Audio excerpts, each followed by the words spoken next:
और ये बंद भी नहीं होने वाला, मैं आपको बता दूं, ये कभी बंद नहीं होने वाला। आज इस तरीके से, आज की बात है सर, 2 दिन पहले ग्रुप पे डाला गया था कि लिवर पे एलोपैथिक डॉक्टर्स ने कहा है कि गिलोई जो खाते हैं, तो that is called the liver damage. Covid पे मतलब वो टोटल, अगर जैसे आप किसी लिवर के इश्यू के लिए गिलोई खा रहे हो तो उसको लिवर डैमेज हो जाएगा। तो कोई बाहर के एलोपैथिक डॉक्टर ने कहा कि 4 केसेस मेरे पास ऐसे आए हैं जिन्होंने गिलोई खाई है, जिसकी वजह से लिवर का पूरा डैमेज हो गया, मुझे ट्रांसप्लांट करना पड़ा। आज आयुर्वेदिक डॉक्टर्स ने निकाल दिया, ऐसी कोई स्टडी नहीं है, giloy has got lot of good effects. और पब्लिक हेल्थ में ऐसी अगर बातें आप कर रहे हैं, अगर आप कोरोना में खा रहे हैं, तो ये और भी अच्छा है, आपको इम्यूनिटी बढ़ा रहे हैं। आयुर्वेदिक वालों ने अपनी दूसरी स्टडी निकाल के उसको कॉन्ट्रडिक्ट कर दिया है।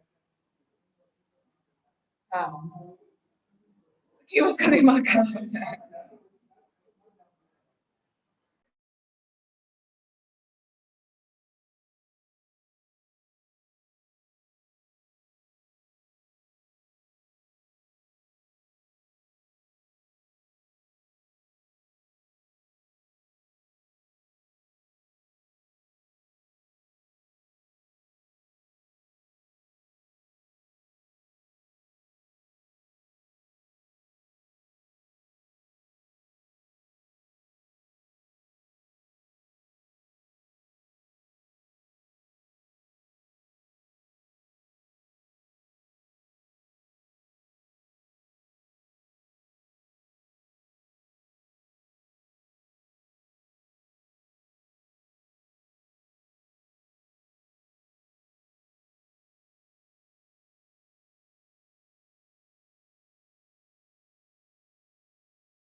A very good afternoon to everyone. I think 167 people have joined as yet. I will wait for 2 minutes for more people to join, then we will be starting the session.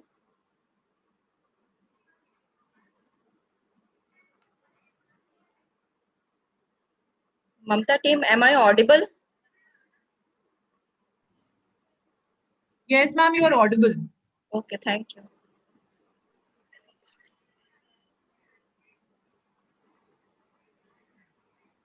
Today, basically, we will be discussing about invasive ventilation, the various aspects of invasive ventilations. And I am Dr. Manisha, Associate Professor from MLN Medical College, Prayagraj. The first lecture, the first talk which is there in today's session is basic ventilation.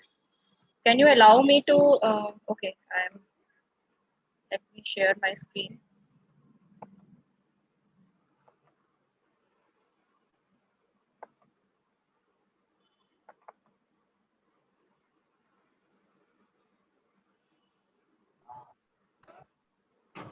चलो अच्छा है.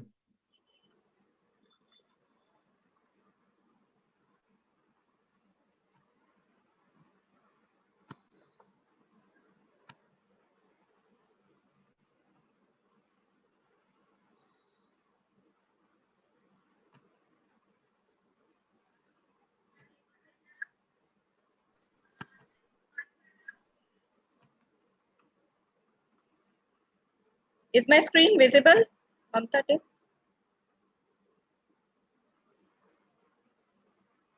Is it visible?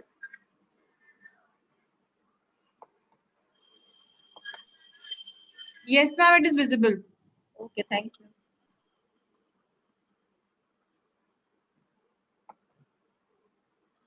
We have discussed, we have seen the agenda at the starting. The first will be basic terminology of invasive ventilation, which will be taken by me. The second topic is multi-para monitor. The third topic is indication of invasive ventilation and modes of ventilation. Then is airway management and endotracheal tube intubation. Then is initial setting and how to titrate in a ventilator. And then is weaning. And I will try to be on time so that we will finish the session on time. I think time, it's already 12:03. We should start our session. So in this session, I will be discussing the basic terminology of invasive ventilation. So we all know that yesterday we all learned about when do we start with oxygen therapy and when to start with non-invasive ventilation. And now we will be discussing when to start with the basic invasive ventilation. Usually when the non-invasive ventilation fails or when the patient's GC is very poor, the patient's efforts are very poor, there is hypercapnia also, they will be planning for an invasive ventilation. For invasive ventilation, we'll be discussing about the basic parameters of mechanical ventilation, the parameters that control oxygenation, ventilation, and the video demonstration of how to set. Now, let us see the one by one. First is the respiratory rate or the frequency which we set on a ventilator. The respiratory rate is the number of breaths a ventilator will deliver per minute. The respiratory rate which we usually set is according to the physiological rate of that age, and it determines the minute ventilation and thus carbon dioxide elimination. For example, if we know the physiological rate of a newborn baby as it is around 30 to 40, so if we want to set a respiratory rate for a newborn or a neonate, we can set around 25 to 30 to 35, so that it is near the physiological range of that baby. For infant, we can set around 25 to 30. For older child, for less than 5 years, around 25 to 30. And as the child grows, the respiratory rate, usually the physiological respiratory rate decreases, and as we can set accordingly. But the intention of setting a respiratory rate is to provide eucapnic ventilation. that is normal PaCO2. For example, if the carbon dioxide concentration in ABG is high, then we will high, that is yesterday we learned APG also. If it is more than 45, is usually we know that it is hypercapnia. But when hypercapnia is also causing respiratory acidosis, then we may have to set the respiratory rate, and we have to manage it by giving a eucapnic ventilation. We can increase the respiratory rate so that carbon dioxide washout occurs. The next setting which we set on a ventilator is tidal volume. The tidal volume is the volume of air delivered to the patient during a ventilatory breath. Usually it is preset in a volume control mode, which we'll be discussing later in the coming session, what are the types of mode, and it is variable in pressure control mode. As we said, tidal volume and volume control mode, it remains static throughout the breath, but in a pressure control mode, the tidal volume varies according to the lung compliance and the airway resistance. Usually the tidal volume which we set is around 6 to 8 ml per kg. In ARDS, we usually keep at a lower range because the lungs are very much damaged, and we keep around 6 ml per kg in the initial setting.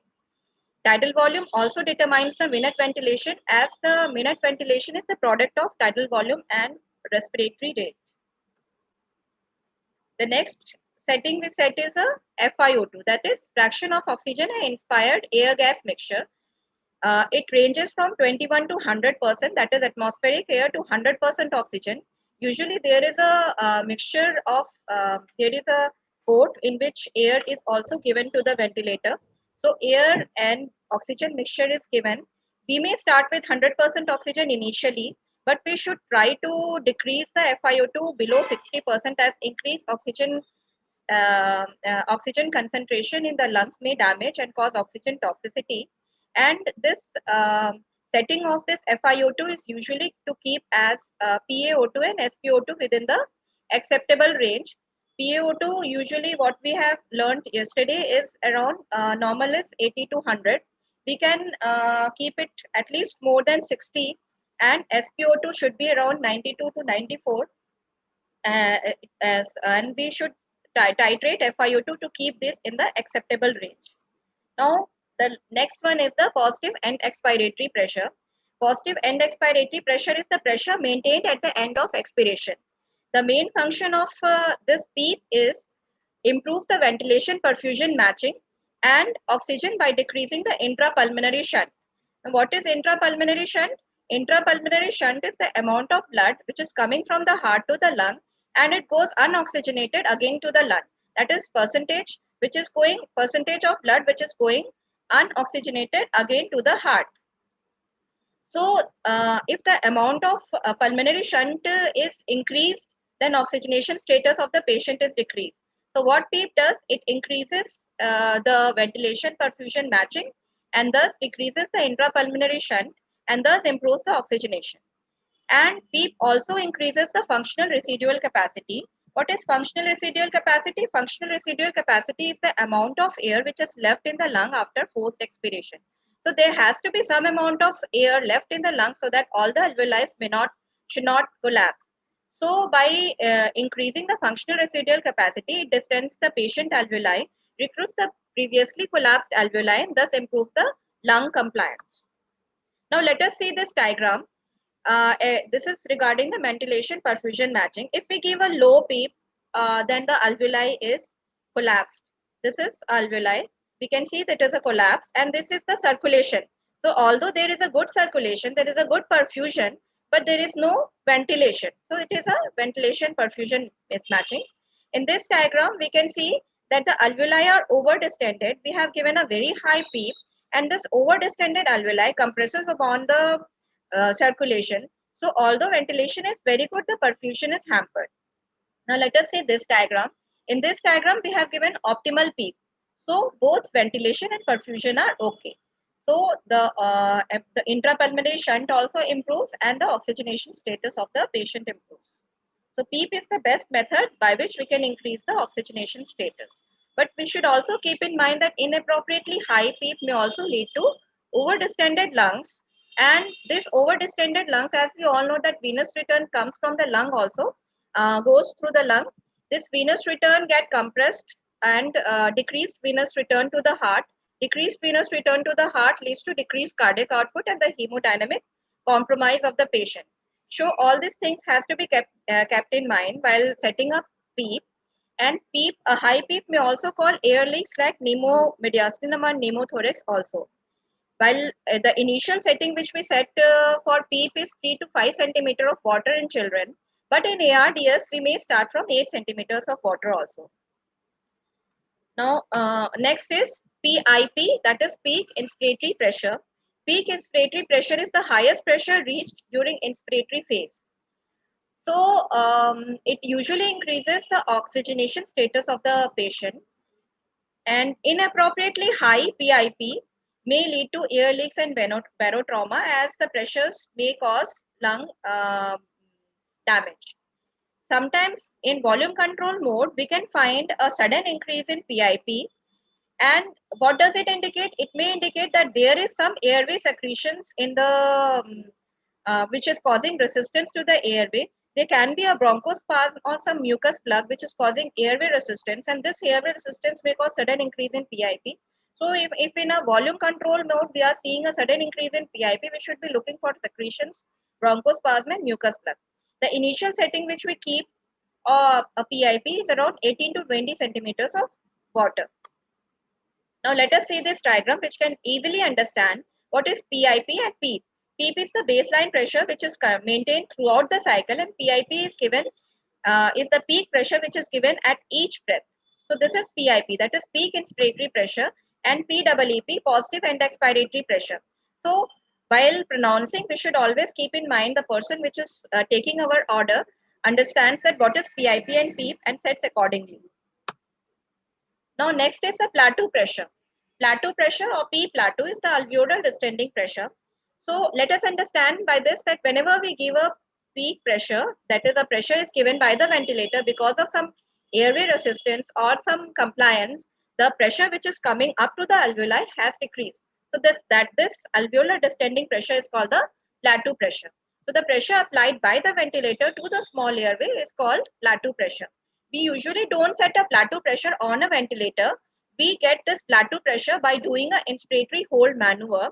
This inspiratory hold maneuver can be done by the by a setting corner of the ventilator display unit. There can be some tool section, or there can be direct button for inspiratory hold, by which we can get the P plateau. The P plateau usually reflects the lung compliance of the patient, and it's usually kept around 30 centimeters of water. So this P plateau, we can understand this, that we don't set this. We usually get this by doing an inspiratory hold maneuver in the display unit. In this diagram, we can see the ventilator has applied a peak pressure. By the airway resistance and the compliance, the pressure has decreased and it has reached up to the alveoli, which is maintained into the alveoli. So doing an inspiratory hold, this P plateau is obtained and should not be go beyond 30 centimeters of water. Sometimes in a volume control mode, we can see a sudden increase in P peak and P plateau both. So that indicates the compliance of the lung is poor. And if we see that P plateau is normal and P peak is increased, that is the difference between P plateau and P peak is very much. That indicates that there is airway resistance, and that has to be solved as soon as possible. Now let us see MAP. MAP is mean airway pressure, or it's the average pressure in the respiratory passage during a ventilation. Or we can also say that MAP is the area under a pressure time graph. MAP is determined by PIP, peak ventilatory rate, and the TI. MAP is the main determinant of oxygenation status of the patient. Typically, MAP ranges from 5 to 20 centimeters of water. We usually don't set MAP on a ventilator. It is obtained in a ventilatory display unit. MAP, let us see this diagram. MAP can be increased if we want to increase the oxygenation status of a child. Then we have to increase the mean airway pressure. The mean airway pressure is determined by the area under the graph. So if we want to increase the area under the graph, we can increase either the flow rate, or we can increase the peak inspiratory pressure, or we can increase the TI time total inspiratory time, that is the if, then it will increase the area under the pressure. We can also increase the PEEP, that is positive end expiratory pressure, and we can increase the respiratory rate. So the best method to increase the mean airway pressure is PEEP. Now let us see the next parameter, that is peak inspiratory flow rate. Peak inspiratory flow rate is tidal volume upon Ti, the maximum speed at which the set tidal volume is delivered by the ventilator. That is, it is usually expressed in liter per minute. Is this peak inspiratory flow rate is set in some of the volume control mode of the ventilator, but in some of the ventilators, it is usually kept as default around 60 liters per minute, and it may also range from 30 to 100 liters per minute. If we give a higher flow rate, the faster peak airway pressure will be achieved and there will be shorter inspiration. And if we give a lower flow rate, there will be a longer inspiration. Let us see the IE ratio, the ratio of duration of inspiratory and the expiratory phase. We usually set on a ventilator the inspiratory time, and in some of the ventilator we can set both inspiratory time and the expiratory time. The inspiratory time which is set on the ventilator is usually according to the physiological age of that child. And this inspiratory time, if we don't remember the physiological inspiratory time of a child, then we can see the IE ratio. This is the best thing to see while we are setting the inspiratory time and the expiratory time. So IE ratio should always be kept around 1:2. And this as physiological as possible, it should be kept 1:2. So while setting inspiratory time, if we see the respiratory rate of a small baby is higher and normal respiratory rate of older children are somewhat lower as in adults. So if the respiratory rate of baby is around 30 to 40, so the inspiratory time is low, that is around 0.4, 0.3 to 0.4. For infant, it may be around 0.4 to 0.6. For older children, it may be around 0.6 to 0.8. For adolescents, it can be around 0.8 to 1. For adults, it is around 1 to 1.2. So if we can remember this, or we can see the IE ratio, which is the best method for setting the inspiratory time. The inspiratory time can sometimes be increased, as we have seen. It is the determinant of MAP also. To improve oxygenation, we can increase the inspiratory time, but by decreasing the inspiratory time, the carbon dioxide elimination may be hampered and may cause air trapping. So while improving the oxygenation status, if we are increasing the inspiratory time, it should be the last resort. If we have done all the other things, then we can increase the inspiratory time, and we can keep the IE ratio around 1:1 also. If all the maneuvers, all the methods of improving the oxygenation status has failed, we can increase the inspiratory time also. So if we have increased the expiratory time, we can improve the ventilation status of the patient. It causes the carbon dioxide washout, but increasing the expiratory time may also cause atelectasis, as most of the air from the lung has washed out. Too less TI may lead to tidal volume being delivered too quickly, resulting in high pressure, and too long TI will limit the respiratory rate, resulting in hypercapnia. So while keeping the TI, while setting the TI, all these things has to be kept in mind. Now let us see the phase variable upon which the ventilator, simple ventilator works. The phase variables are the trigger. Trigger is this A section, that is what causes inspiration to begin. The second is B, that is limit, what regulates the gas flow during the breath. For example, if we have set a limit pressure, then this limit pressure will not go beyond that set limit pressure if what we have set throughout the inspiratory cycle of, or we have set a limit volume. That limit volume will not go beyond that set volume which we have set on the ventilator throughout that breath. And the cycle is the what ends the inspiration or what starts the exhalation. So these are the phase variable upon which a ventilator works. We have to set all these things: the trigger, the limit, and the cycle. Now trigger. Trigger is what determines the inspiration to start. It can be of three types: time triggered, pressure triggered, and flow triggered. Time triggered is usually machine triggered. and pressure triggered and flow triggered is patient triggered. Now let us see one by one. The time triggered. Time triggered is the breath delivered once a preset time has elapsed according to the set frequency. For example, if we have set the frequency of around 30, then the ventilator will deliver every breath or start the inspiration every 2 seconds. Now, the pressure trigger. Pressure trigger is the ventilator senses the patient inspiratory effort in the form of decrease in baseline pressure. As we all know that while inspiration, usually there is a negative pressure created in the lungs, so the baseline pressure is decreased. And this baseline decrease in baseline pressure is sensed by the ventilator, and once it senses, it gives one breath. Now, the flow triggered. Flow triggered is the ventilator senses the patient inspiratory effort in the form of decrease in baseline flow or senses the inspiratory flow directly with the sensor at the patient's airway opening.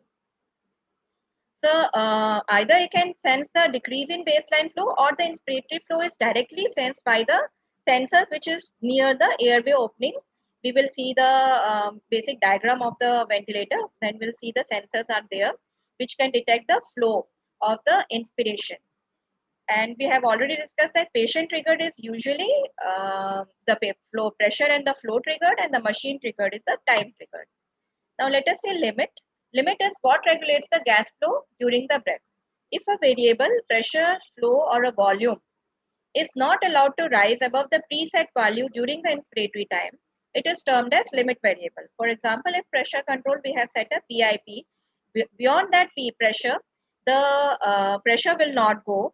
And if we have set a proper peak inspiratory flow time, beyond that flow, the flow will not go. Or if we have set a tidal volume, beyond that tidal volume, the tidal volume will not increase. So these are the limit variables. The breath delivery will be continued, but the variables are held at a fixed preset value. Now cycle. Cycle is what ends the inspiration. This variable is used as a feedback signal by the ventilator to end the inspiratory flow delivery, which then allows exhalation to begin. It can be of three types: the volume cycle, the pressure cycle, and the time cycle. Volume cycle is inspiration ends when the preset tidal volume has been delivered. So if we have set a tidal volume and that tidal volume has been delivered, it ends, then the inhalation ends and the exhalation starts. In pressure cycle, the inspiration ends when the specific airway pressure has been reached, and time cycle is the inspiration ends when a preset time has been lapsed. Most of the pediatric ventilator are time cycled and flow triggered. That is, when we have set a inspiratory time. After that inspiratory time, the exhalation will start, and the flow triggered. The patient may sense the inspiratory flow from the flow sensors or the baseline decrease in the flow, and it will give the inspiratory breath. Now, what are the applications? Practical application. Why are we discussing all these parameters? Because either we have to increase the oxygenation status of the patient, or we have to improve the ventilation. The examples of diseases in which we have to improve the oxygenation, that is in which the lungs are damaged, that is ARDS or pneumonia, for example, we have to increase the oxygenation status, that is we have to improve the PaO2 or SpO2. So PaO2 can be determined from APG. So what are the parameters we determine the oxygenation? Are the mean airway pressure and the FiO2. The mean airway pressure, as we have discussed earlier, is determined by the flow rate, the PIP, PEEP, the inspiratory time, respiratory rate. So if we want to increase the oxygenation status, we have to improve the MAP. And for MAP, we can increase either of the determinants. The most important and the most effective way to improve oxygenation is the PEEP. And the next we can increase is the FiO2, but we should always keep in mind that FiO2 beyond 60% may cause further damage by oxygen-related free radicals and oxygen-related toxicity. So the parameters that determine ventilations are ventilation, in which condition we require ventilation, in which the patient's efforts are not good. There is neuromuscular paralysis, for example, in GB syndrome, the child cannot respire. And for example, if sometimes in oxygenation failure also, if the patient may get tired, the child stops breathing, there may be apnea. Then for that, we have to improve the ventilation. For ventilation, we can see the PaCO2. For improving or if the PaCO2, keeping the PaCO2 between normal range, that is 35 to 45 centimeters of water, we will have to manipulate tidal volume and respiratory rate. But we usually don't manipulate tidal volume, as by manipulating or increasing the tidal volume, the pressure will also increase. So the best parameter for improving ventilation or decreasing the PaCO2 is respiratory rate. We will be seeing the videos at the end. Let us see the diagrams. This is the basic diagram of a simple ventilator. We are seeing this, we have to connect this to the central oxygen plant, oxygen line, which is there in our ward, the oxygen pipeline and the air pipeline. In some of the new ventilators, there is no air pipeline, there is inbuilt air compressor behind this ventilator, and this air compressor gives the compressed air, and this oxygen and the air mixes, which is give the FiO2 which we are desired.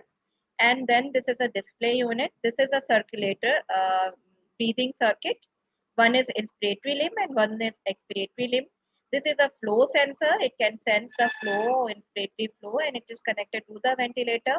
Then there can be a HME filter, or we can have a humidifier here, or we can have a HME filter, that is heat and moisture exchange filter. So it causes the heating and moistening of the air which is coming from the ventilator. And this is a test lung by which we can test the whether the ventilator is functioning or not. While keeping in mind setting all these things, we have to keep in mind that electric supply has to be given to the ventilator. There may be sometimes three or two plugs which have to be connected to the electric panel, and one is for the ventilator, one is for CPU, and one is for compressor.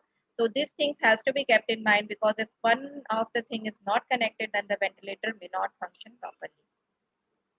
This is the simple patient breathing circuit. We can see that this is the patient inlet which is coming from the ventilator. There may be bacterial filter. It is sometimes optional, may be present or may not be present. Then the inspiratory limb goes to the humidifier. Then from the humidified and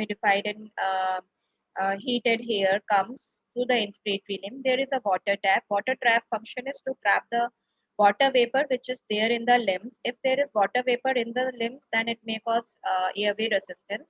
So water is trapped in this water trap.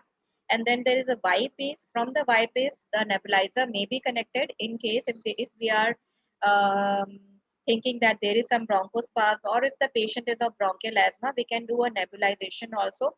Then it is a flow sensor which is connected to the ventilator. Through either we can connect to the NIV marks or to the see directly to the AT tube. From the patient, the exhalation start and the carbon dioxide comes from this through the exhalation limb. There is also water trap and bacterial filter in this, and that goes to the ventilator. So this is the basic circuit. This is the basic display unit of a ventilator. There may be different types of display unit in different ventilator. This is a simple display unit. There is a on-off button to open. There is a rotatory knob to set all these settings which we want to set. It is a touch type of display unit. And these blue squares are the settings which we set on a ventilator, and these black squares are the settings which we get from the ventilator. And it is if we are setting in a pressure control mode, we are setting a PIP. We can see the tidal volume which the patient is getting is adequate or not, that is 6 to 8 ml per kg the patient is getting or not. If it is not getting, we can increase the PIP. And we can see the FiO2 also which the patient is getting. Sometimes we are setting FiO2 around 70, we may get around 60 also. So that's had to be keep in mind whether adequate FiO2 is going to the patient. There are scalars also which we'll be discussing later in the coming sessions. So these are the references of the lecture. And the skills to be enhanced are: it is important to understand and set all the parameters. Change in these parameters should be done according to the patient's clinical status and ABG. Further practical implications would be discussed in the mode section, and the initial setting and titration of these parameters will be taken in the further lectures. My sincere thanks to all the contributors of this module. Thank you very much. Now, I will like Mamta team to kindly display the videos of how to set up a ventilator. Mamta? Sure, ma'am.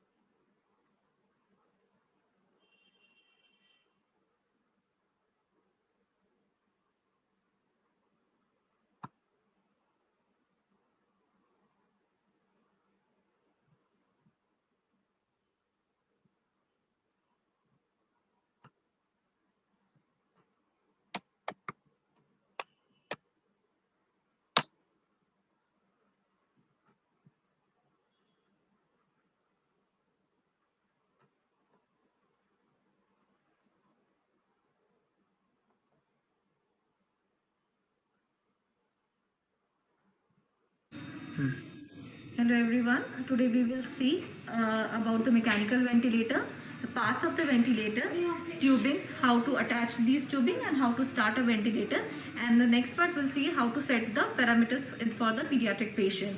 So this is the electronic ventilator which we are using in our ICUs. This is the main panel of the ventilator. Currently this is switched off. We have to switch on the ventilator from the back side. After connecting the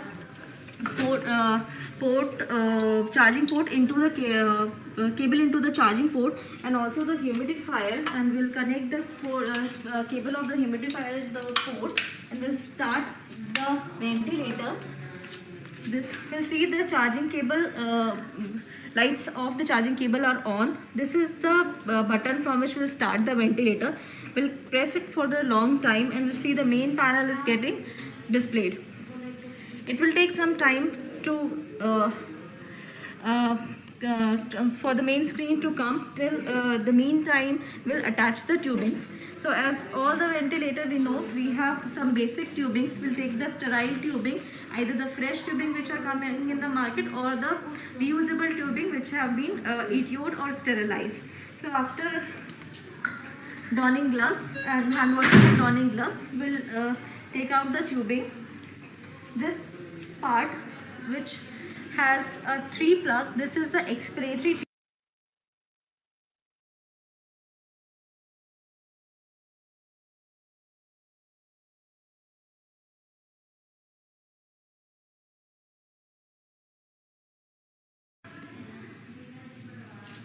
So these are the tubings. It has both inspiratory and expiratory part.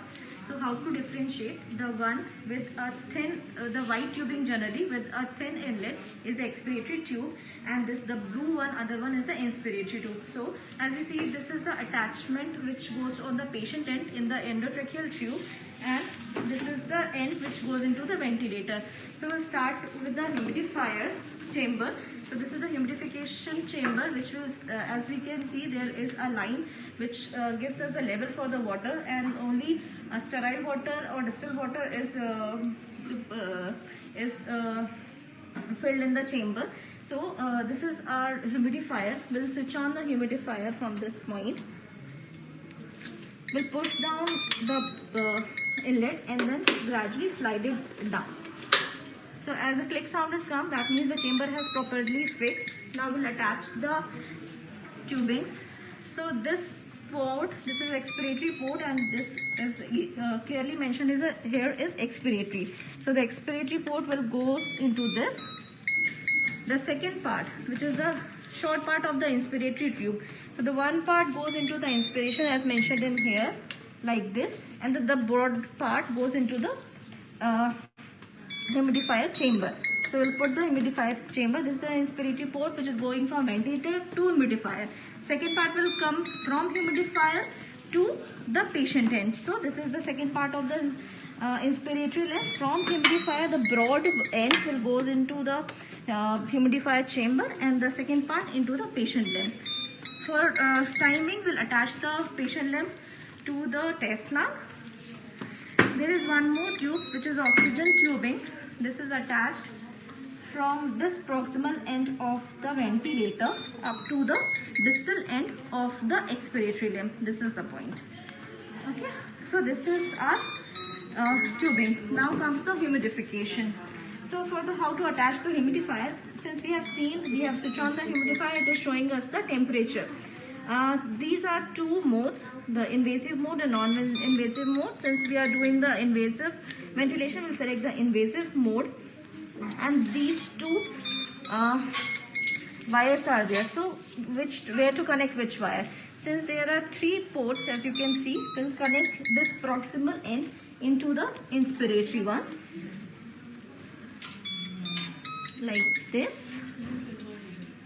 The second part goes into the expiratory limb here, upside. Now the second tubing, the below one, as you can see, it has a blue point and has a cone-like thing here. So this cone get attached into the inspiratory limb. As you can see, there is a conical part for this blue thing. So we'll attach it here like this. Next comes its distal part. This is conical form, and this get attached into the inspiratory limb. So our inspiratory limb is humidified and heated. Now coming to the ventilator. So after attaching to the main source, we'll attach the air and oxygen. So from behind, please come behind. So and on the back side of the ventilator, as you can see, it's clearly mentioned the oxygen port and the air port. So when we'll trace down the air port, this white port is the oxygen port.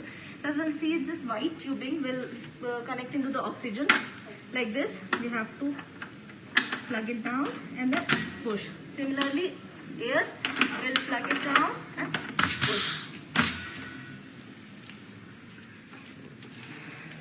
Second thing which we will see on the back side is the flow sensor. So from here, the flow sensor wire is connected and it is then connected on the patient end like this. Now we'll start the ventilator. As we have switched on, this is the first screen which we see on the ventilator panel. We'll see the audio test. It is making sounds. Yes, we are able to hear the sound. Now here comes the second screen. Now we have to select which are we dealing with, the pediatric, like neonatal age group or pediatric age group. So if we are here dealing with the neonatal age group, less than 10 kgs, well, and it's about the flow sensor. So how to calibrate the flow sensor? So we'll take the flow sensor, we'll block both of its end or with our palm and then do the flow calibration. So as you can see, a green line has came and is saying it's calibrated. We'll go on the main screen and we'll connect it back.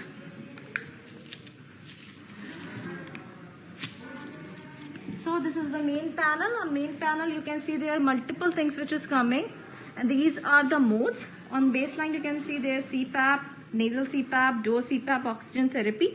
These are basically non-invasive modes, and the upside is control mandatory ventilation, assist ventilation, SIMV, SIMV plus PSV and PSV. These are basically the invasive modes which we can give in the patients. Depending upon the modes, there are the control panel, there are the parameters which we can control, like the flow, trigger, I time, E time, the frequency, this FiO2, PIP and PSV, PEEP, oxygen and volume limit. And this is the graph we can see depending upon what parameters we are seeing, whether the pressure, volume or flow. So one by one I'll tell you what settings which we are needed to set for different parameters. Settings we'll be discussing in the coming sessions. What settings we'll be doing. Mamta, one more video is there. Mamta team. We have to keep in mind, if we are not able to set up a ventilator, we can ask the person who is coming for installation, or the agent or the company through which we are getting will come and show us how to set up a ventilator, because some of the ventilators, some different, some or two, one or two things are different, but most of the things. और ये हमने इसमें circuit और test lab तैयार करके रखा है, मैं आपको दिखा दूं। और ये हमने इसमें सर्किट और टेस्ट लैब तैयार करके रखा है, मैं आपको दिखा दूं। ये from the patient, that is expiration, and ये to the patient, that is inspiration. ये फ्लो मीटर के लगे हुए हैं, ये very simply it attaches air and spirometry को, ये यहाँ लगे हुए हैं स्पायरोमेट्री। ये लाइन यहाँ अटैच्ड है, यहाँ पे हमने फिल्टर अटैच कर रखा है और ये टेस्ला में अटैच्ड है। अब मैं आपको बताऊंगा कैसे इस वेंटिलेटर को आपको ऑन करके चलाना है, यूज़ करना है एग्जैक्टली। इस वेंटिलेटर में आपके पास this is the compressor and this is the UPS. इन दोनों को बिजली की सप्लाई देनी है, करंट की सप्लाई देनी है, और ये है वेंटिलेटर। इन तीनों को करंट देना है हमको।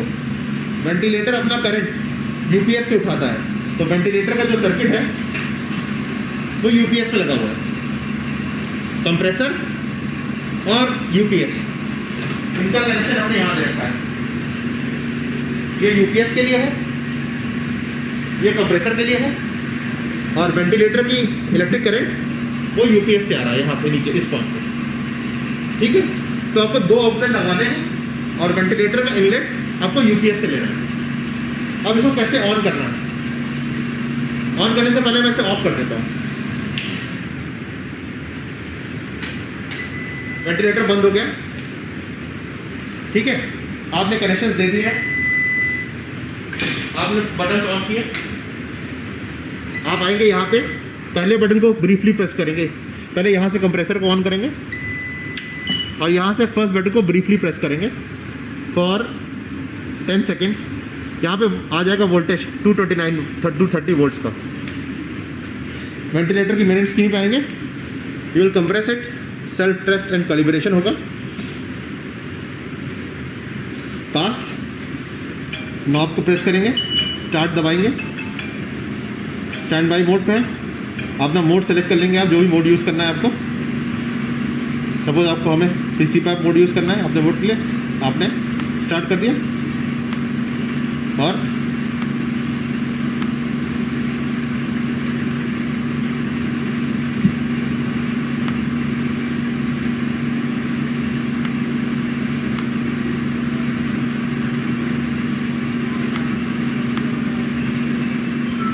इंश्योर करना पड़ने के लिए कंफर्म कर देंगे, ये स्टार्ट हो गया।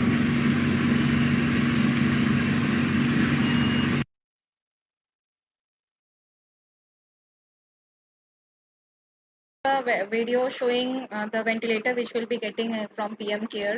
Most of the ventilator which will be supplied to all of us in the government sector, the PM Care's ventilator. And if we have any difficulty, we can ask the person for installation to kindly tell us how to set up the ventilator. I think we don't have most of the questions I have answered. Pre-test will not be held today. For the next session, I'll request Dr. Anupma Verma from LRRM Merit to kindly present her presentation on multi-para monitor. Dr. Anupama, over to you.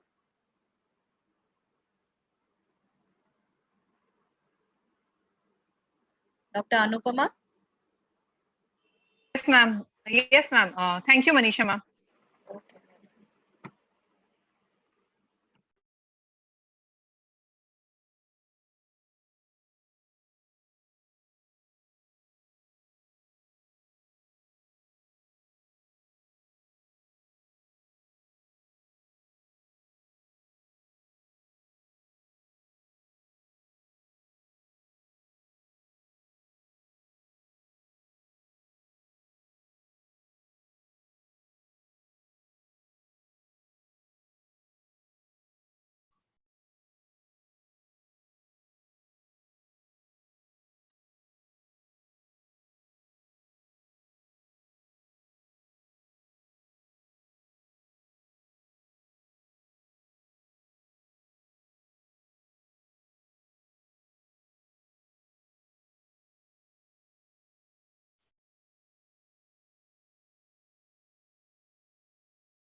Ma'am, is my screen visible?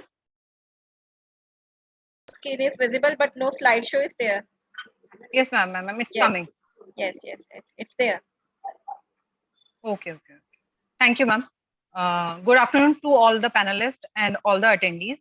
I will be talking about the multi-para monitor for the next 30 to 40 minutes.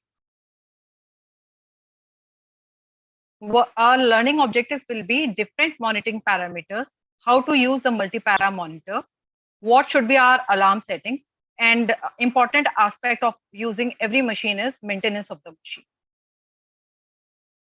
What is multi-para monitor? It is a simultaneously measure and display of relevant vital parameters in a sick child.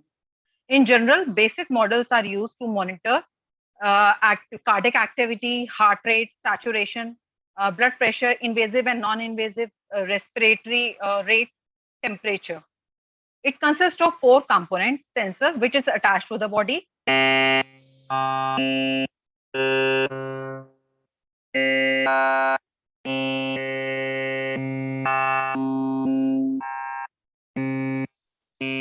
To the models and makers, and there are multiple brands available. I would suggest rather than going for the advanced model, we should know our machine. जो भी machine हमारे पास है, उसका हमें सब पता होना चाहिए. We should know our machine. That is more.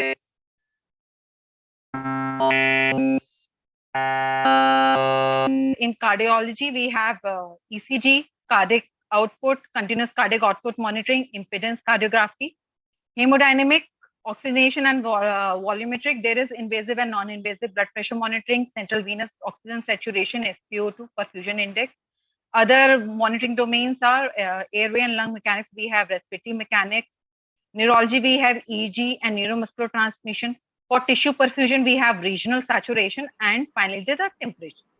Dr. Anupama? Yes, Dr. ma'am. Anupama, Yes, ma'am. I think the slides are not that clear. I don't know why. What is the problem? The slides are not coming clear. Slides are not coming, ma'am. No, they are coming, but they are not clear, that clear. Although I am able to read, one of the participants also wrote that the slides are not clear. Mamta team, can you tell why this problem is happening? Anyone from Mamta? Ma'am, can you share your screen again? Stop sharing it. And Okay, ma'am. Okay. Okay.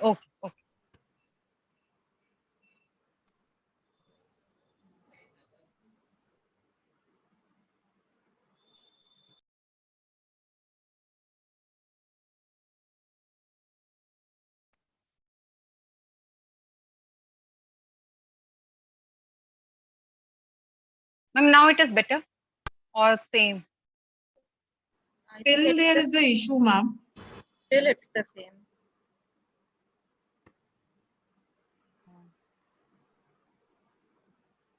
Two screens are there. Have you opened? I think two screens are working. One is blurred, one is also coming. That's why.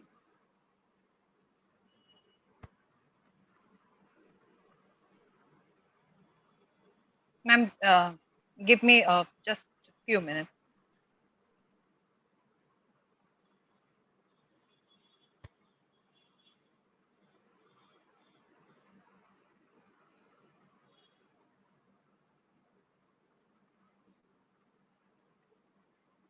Ma'am, is it coming the same or? No, it's not coming. It's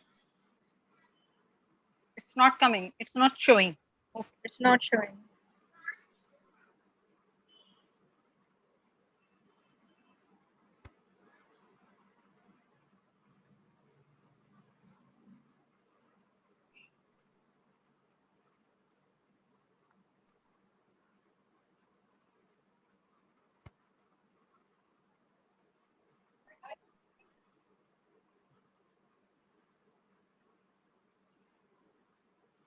Now it's coming, ma'am. It's coming, but still these words are not that clear. Ma'am, okay, ma'am. This is May I because ask, of ma'am, the people? there is an issue in internet. That's why Maybe. it's not. Maybe. Yes, Maybe. yes. Ma'am, may I ask Mamta one to share their site? I will speak on the Mamta site. If there is issues and there's blurring. Yes, Mamta team, can you share the slides for multi-para monitor day 3?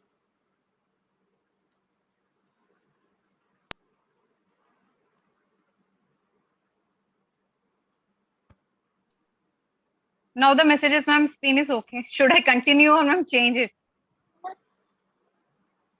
It is from your screen. No, ma'am, it's not from my screen. It's from this Mamta team. Because even from Mamta team, I am seeing it's some blurred screen. It's coming blood, ma'am.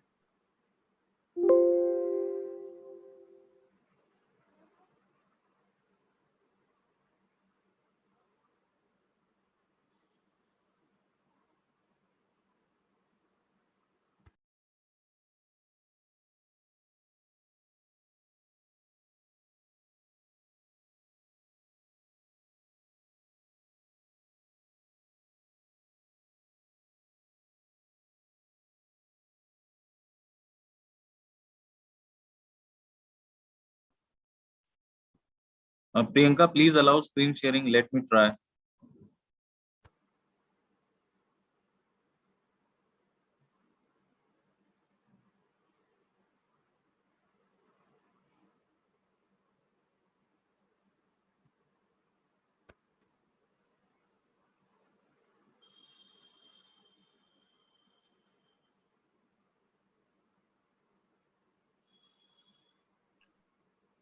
Even this is blurred from Mamta also. I don't know why. Yes, What is ma'am. the problem?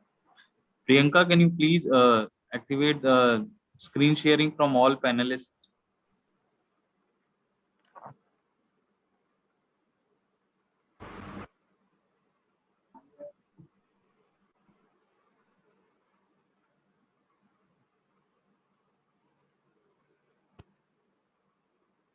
Now it is good. Now it is good. I think you can continue with this, Dr. Anupama. Okay, ma'am. Okay, I will continue. Okay. Our learning objectives will be. This is already done.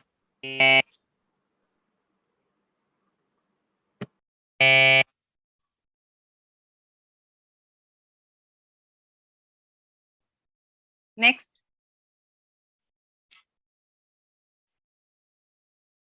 Okay, this one. These are the red ones are the common parameters which we'll be talking about in the next slide, like ECG, respiratory rate, saturation, temperature, non-invasive, invasive blood pressure, central venous pressure, and end-tidal CO2.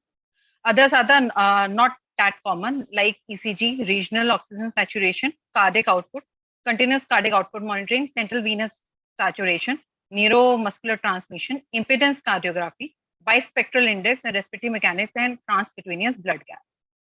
Next. First domain which we'll be talking about is the ECG.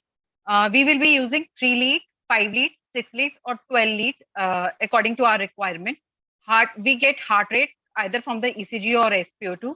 Arrhythmia detection is easy by just looking at the graphic display of the ECG wave, and various electrolyte imbalances, various electrolyte problems can easily be identified just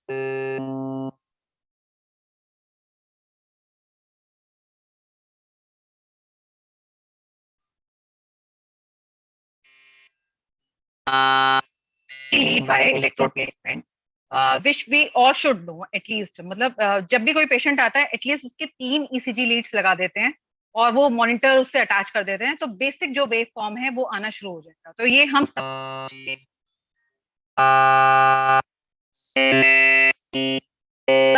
LA lead should be attached just below the left side of the clavicle near the left shoulder, and RA lead is on the right side of the shoulder, just below the clavicle near the right shoulder, and there is a left lower lead which is attached to the lower abdomen. And just by attaching the three lead, we get this waveform which is easily visible on our monitor, and this is the depiction of the heart rate. Now the respiratory rate. Next.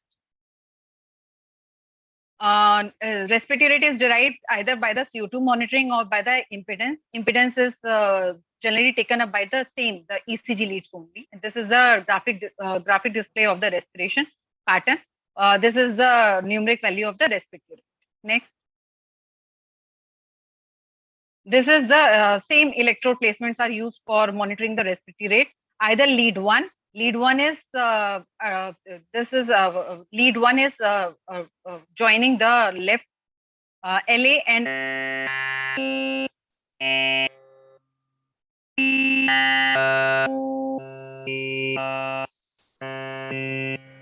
Dr. Anupama. Dr. Anupama. Excuse me, Dr. Anupama. Yes, ma'am. Are you using earphone? Yes, ma'am. Headphone. Headphone is there, but I don't know, some audio issue is there.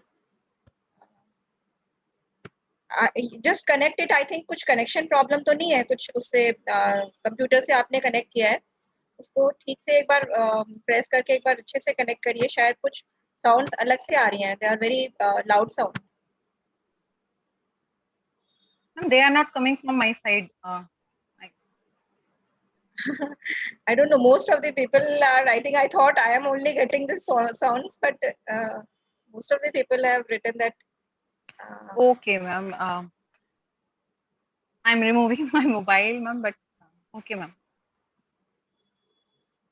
And just see the connection, the earphone connection.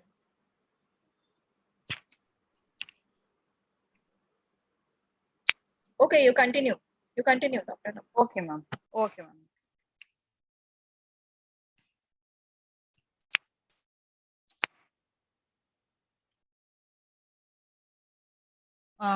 Next slide.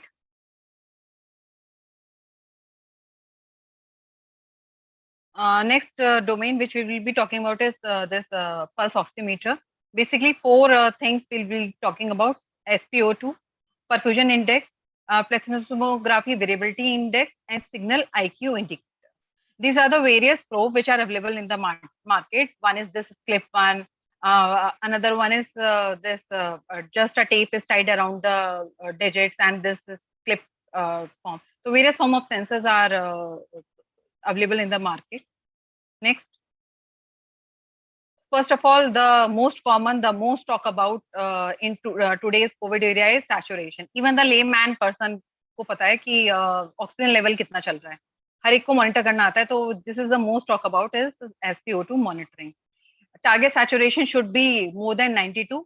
Adult में हम 94 लेते थे, but बच्चों में and pediatric age group we will be taking 92 as a value. We plus इसके संग ये ध्यान रखना है, we should avoid hyperoxemia in youth. Saturation should not go beyond 95 in neonates. There is a numeric and graphic display of the saturation. Probe placement should be in the right upper arm in the neonates and avoid in limb in which the BP is being measured. क्योंकि बीच में there is inflame, वो BP reading लेगा, there is pressure occlusion in this artery and which gives us the false reading, and this will lead to the unnecessary attention to the false reading.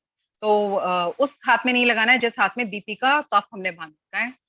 And changing of probe site is very important, and ear probes are also available, which are not common. Next slide. Next, this is perfusion index. What is PI?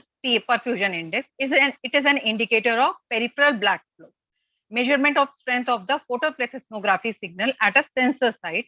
It compares the pulsatile to non-pulsatile signal. And normal value ranges from 0.02 to 20%. 0.02 depicts very weak pulse strength and 20% depicts very strong pulse strength. PVI is plethysmography variability index. It measures the changes of perfusion index during a respiratory cycle. Value is calculated by maximum minus minimum upon maximum multiplied by 100. And it basically helps in assessing the fluid resuscitation.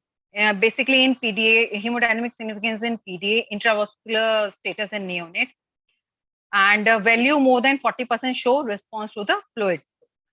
Next. This is next parameter is the signal IQ indicator. What we see in a signal IQ indicator is this. This is a horizontal line and this is a vertical line.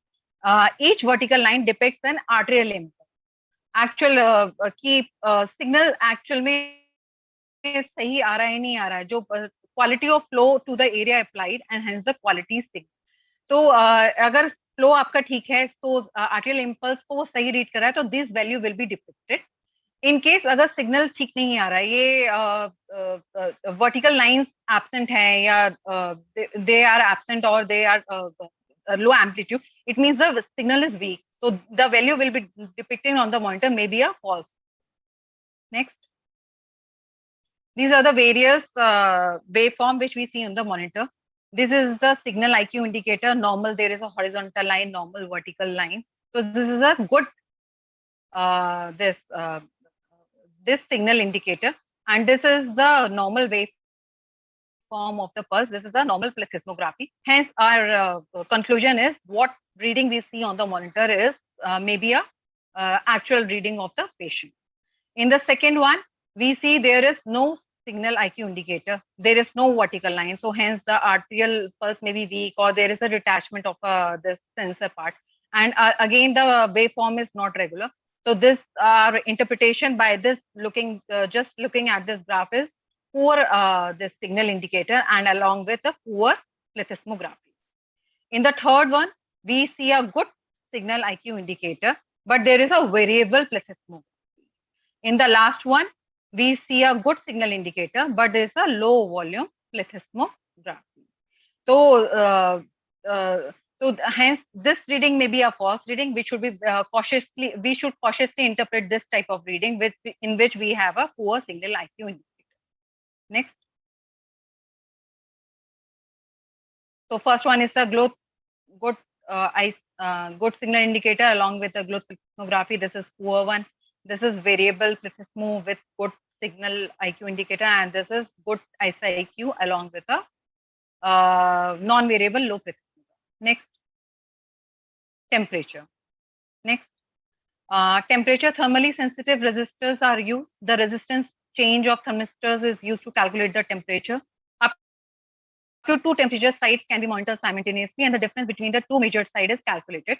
Rectal temperature monitoring is also possible with spatial probes, but we use in the cases of severe hypothermia or in severe acute malnutrition patients.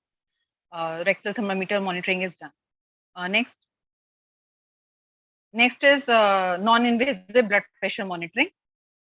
Next, non-invasive blood pressure monitoring, we do it by the oscillometric method. There is a arterial wave oscillation which is measured by this this cuff pressure, which is divided. There are 3 values on non-invasive blood pressure monitoring: systolic pressure, diastolic blood pressure, and the mean blood pressure. The machine actually measures the mean blood pressure. This is the mean blood pressure, which is measured by this oscillometric method, and systolic and diastolic pressure is calculated from the mean blood pressure. Next.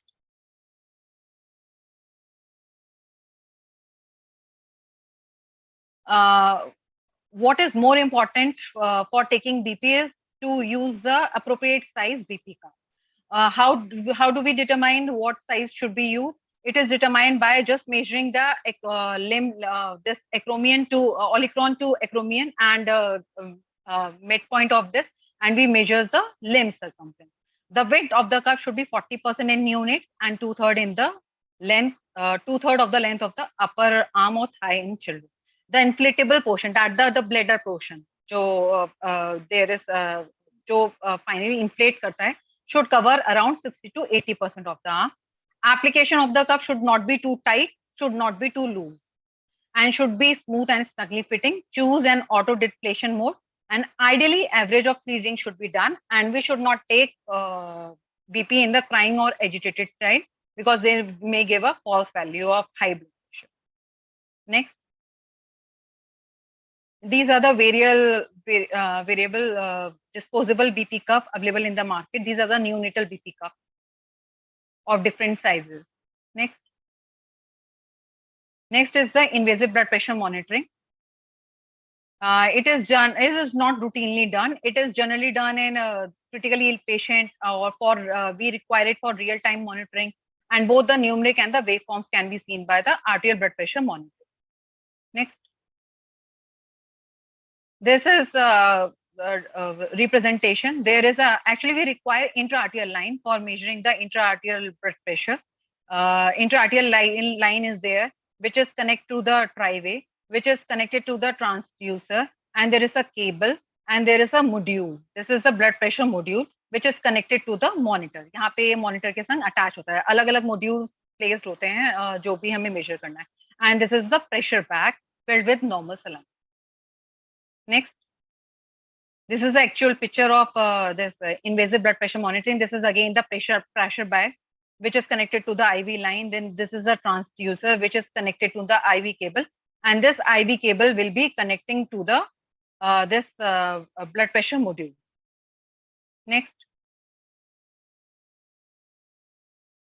Soft tubing of bag of NaCl containing 500 ml flush solution should be placed in the pressure bag and inflation of the 300 millimeter of mercury. We minimize the effect of hydrostatic pressure on a transfusion. Too high, lower pressure, abnormally low pressure. Too low, greater pressure, abnormally high pressure. And there should be negative influence of external pressure on the monitoring system. Next. These are the component of the normal arterial waveform. This is the systolic blood pressure followed by the dicrotic notch, and this is number 3 is the diastolic pressure. Next, EtCO2 and tidal CO2 monitoring.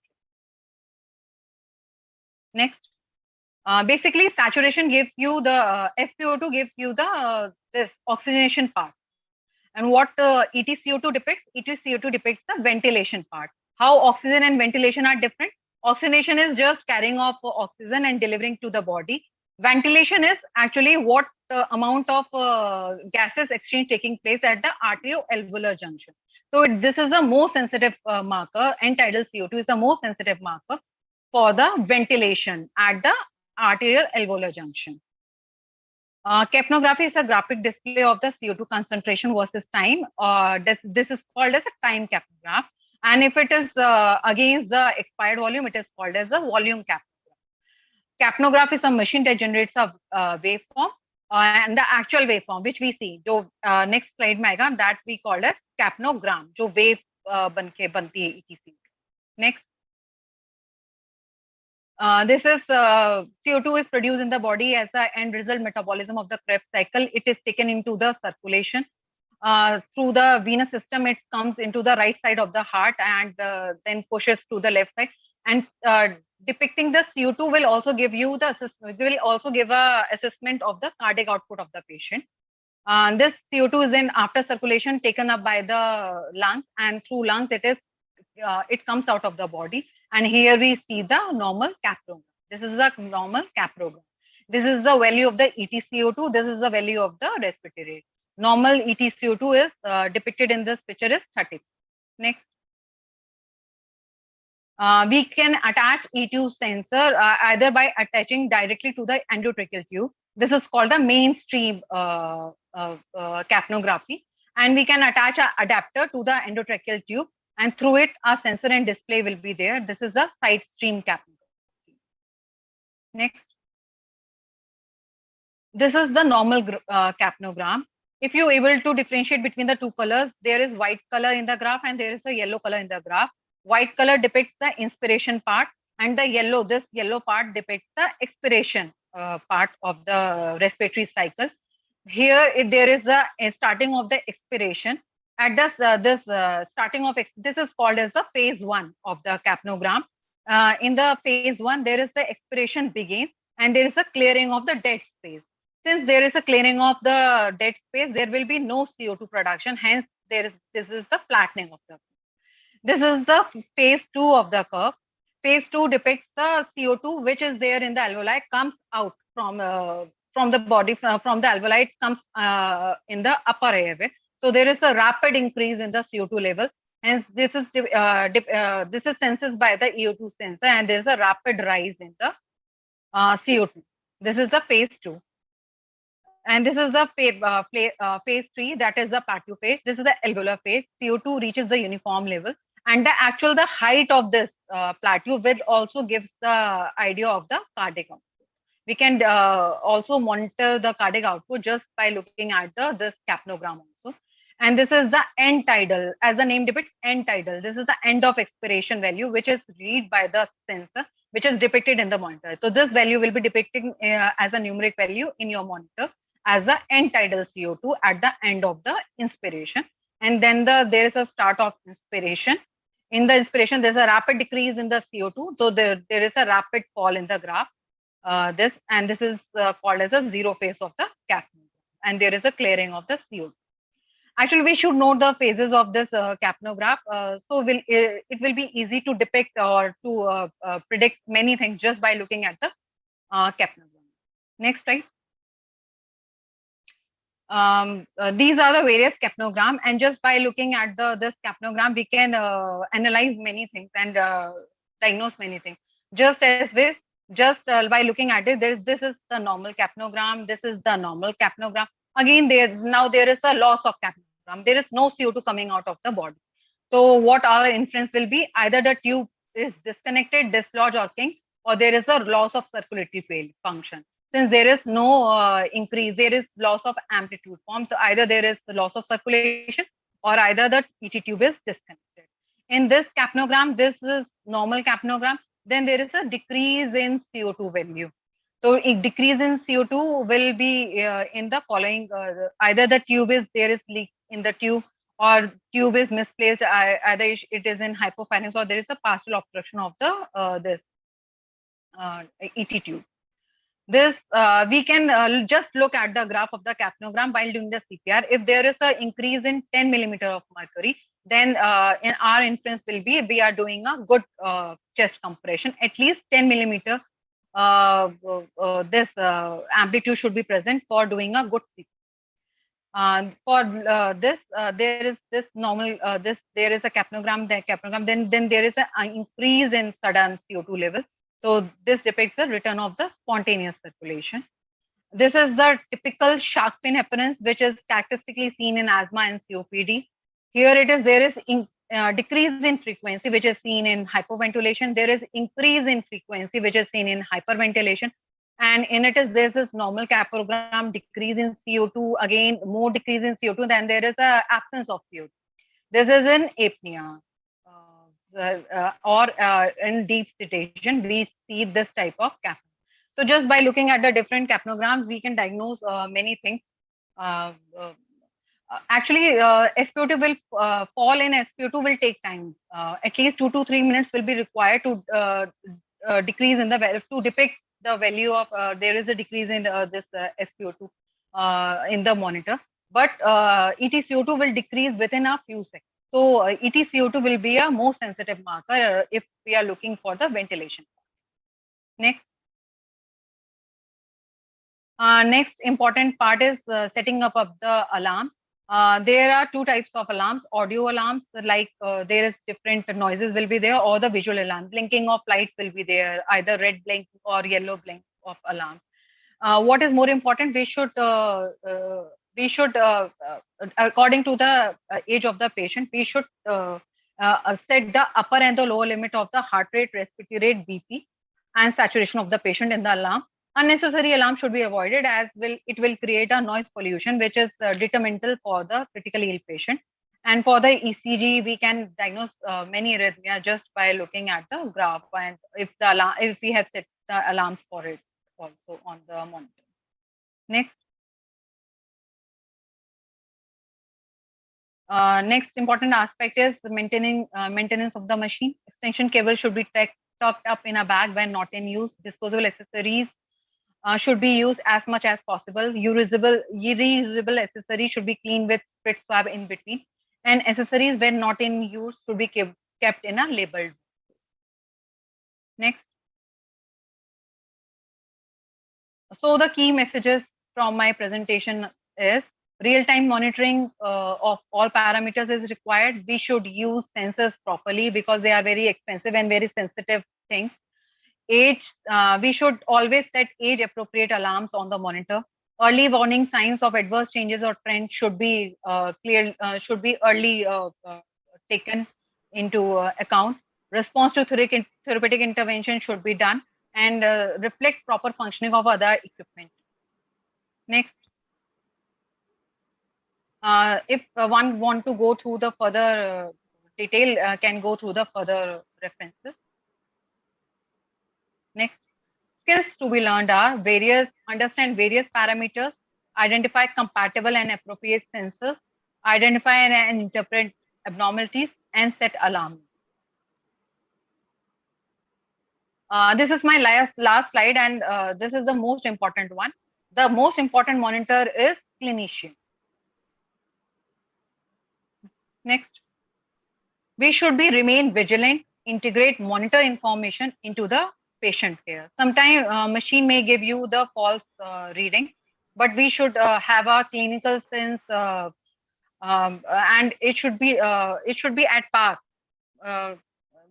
कई बार क्या होता है कि probe किसी patient पे लगा होता है, मॉनिटर किसी पेशेंट पे रखा होता है, तो मॉनिटर पे तो रीडिंग बिल्कुल ठीक आ रही है पर वो उस पेशेंट की नहीं आ रही है. तो हमें अपना क्लिनिकल जो सेंस है, क्लिनिकल जजमेंट है, वो हमेशा ऊपर रखना है rather than just following the number.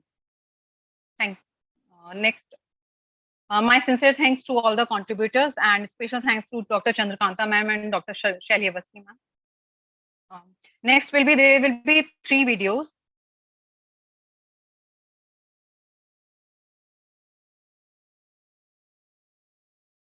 of just a demonstration of taking the BP. Mamta, there are 3 videos of BP, demonstration of BP and tidal CO2 and ECG leads. Yes, ma'am.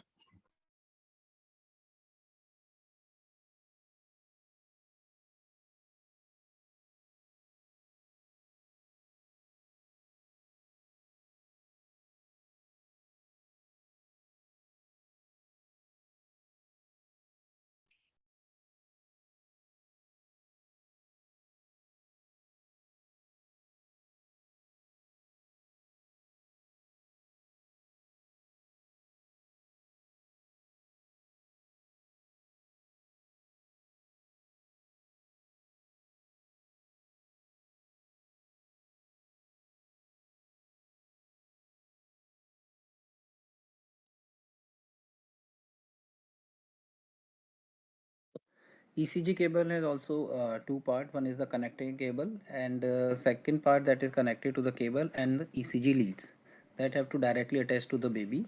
Usually we go for the 3-lead ECG with the left part, right part, and the lower limb component that has to be attached. We can also attach to the lower left abdomen of the baby. Leads has to be attached to the baby with the electronic pads.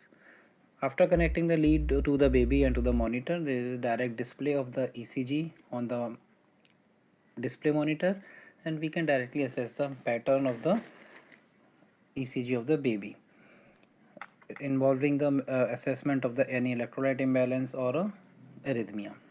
ECG leads also give a heart rate of the baby, and in the setup we can select lower limit or upper limit of the heart rate according to the age of the baby and directly involvement and assessment of baby. Thank you. ECG cable has also two.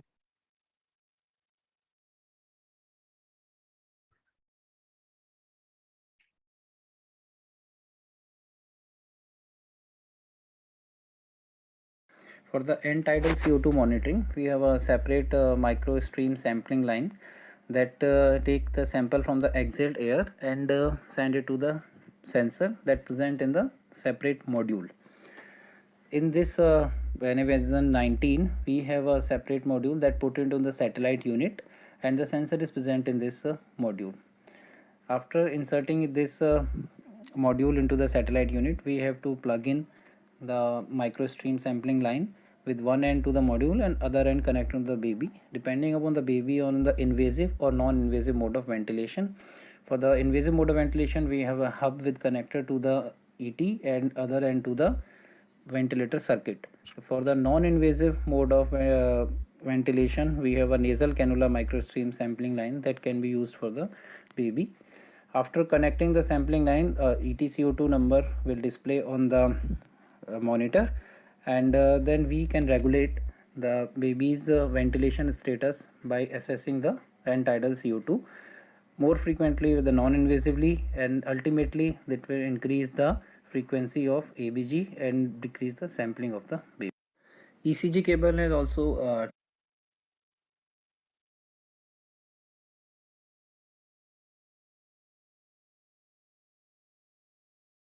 for the blood pressure monitoring of patient, we have this non-invasive blood pressure monitoring NIBP cable with the one end attached to the module, and the second end will attach to the disposable BP cuff. And BP cuff is available in the different size depending on the baby's age and the weight.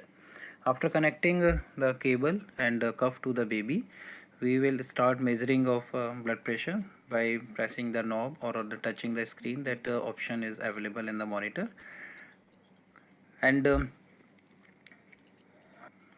frequency of measurement of blood pressure is can be manually, or it can be set in the according to the requirement, from varying from 5 minutes to every 2 hours, that automatically the monitor will assess the blood pressure. While the measurement of the blood pressure, the reading will be there, and ultimately at the end the blood pressure with systolic, diastolic and mean will appear on the monitor. In this baby, the blood pressure is the higher range, so alarm is blinking. For the alarm setter, we touch the parameter and the separate window will pop up, and according to the gestation of and age of the patient, we can decide the low and high for each systolic, diastolic, and mean blood pressure.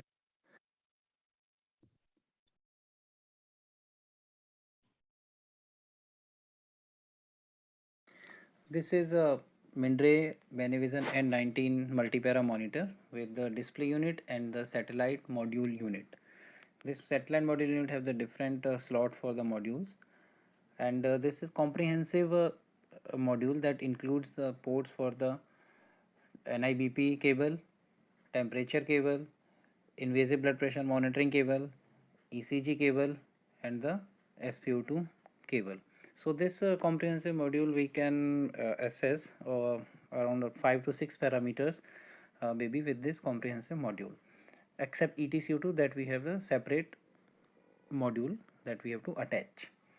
So in the SpO2 monitoring, after attaching the SpO2 cable one end to the module and the sensor part to the baby, mostly with the preductal or postductal depending upon the situation, in this baby in the left lower limb. So after attaching the sensor to the baby, the SpO2 monitor, SpO2 level will display on the display unit of multipara monitor, and along with the SpO2 assessment, this with this technology we also assess the heart rate and pulsatility index of the baby. Pulsatility index depending upon the pulse volume and the volume status of the patient, that is displaying on the monitor. This bar is showing the signal strength of the signal, and this is regular and in the adequate amount, so it's showing that it's a good signal, and the value is accurate, and we can rely on this SpO2 value. For the alarm settings, after touching the parameter, the pop-up second bar will pop up, and depending upon the age and gestation and requirement of the oxygen, depending upon ventilator status or oxygen support, we can set. ECG cable has also two part. One is the connecting cable. Ma'am, all 4 videos I think completed. Okay. Thank you, Mamta team. That's all, ma'am, from my side. Thank you, Manisha, ma'am. I'm very sorry for the audio-visual part, ma'am. No problem. I think with these online sessions, we may encounter these type of problems because internet is not always good. I think we don't have any question in question answer session also.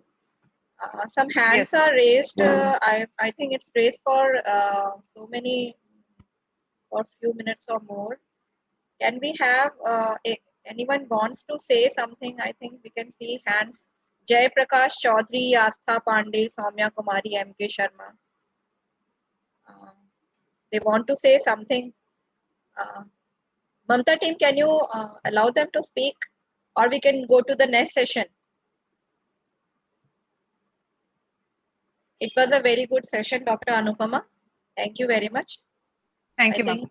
Thank you. We'll proceed to the next session. For the next session, I will request Dr. R.K. Thapar sir to from Sharda Hospital, Noida, for his presentation on indication of invasive ventilation and modes of ventilation. Over to you, Dr. Thapar sir. Thank you, Dr. Manisha. Hope I am audible and my slides are visible. Yes, sir. Yes, sir. Okay, great.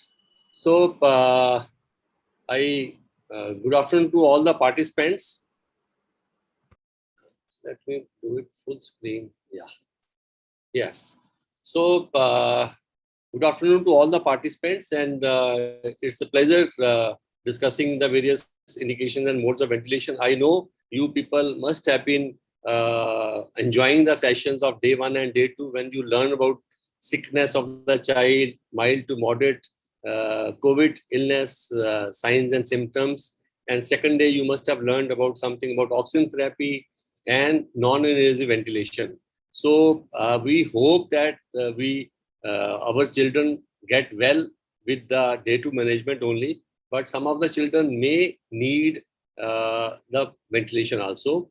So in the initial 2 lectures, we have given you some idea about the basic terminology, as well as the monitoring part, which is also very, very essential part. Apart from subjective monitoring, there is the objective monitoring.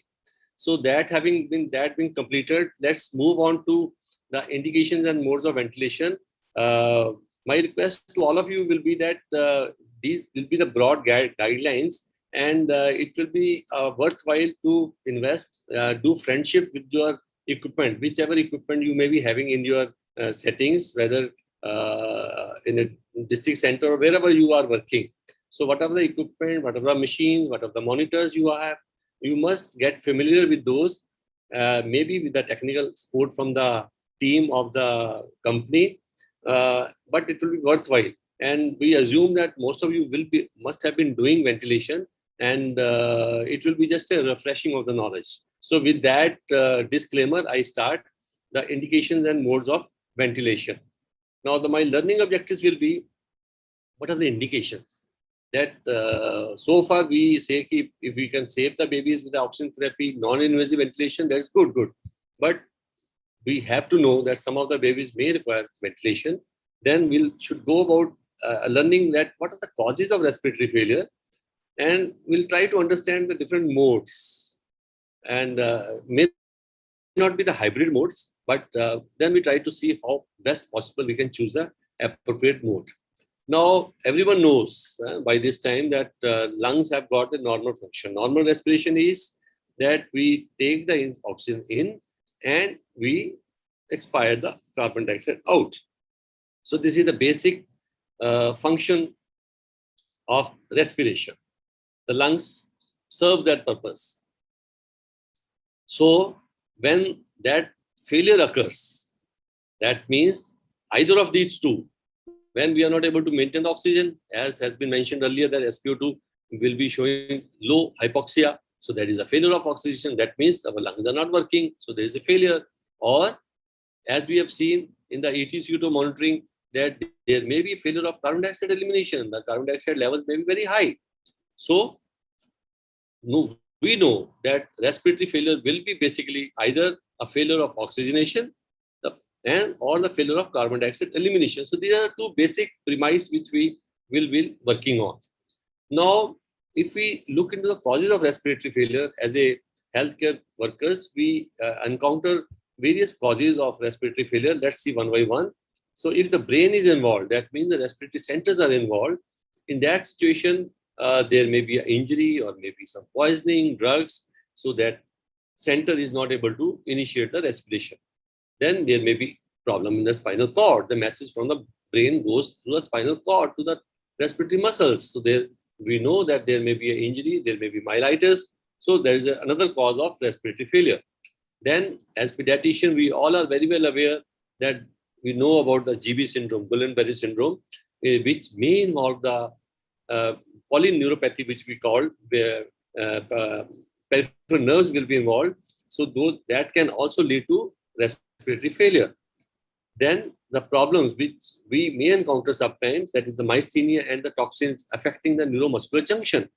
So anything in the from the brain to the neuromuscular junction can be a cause of respiratory failure.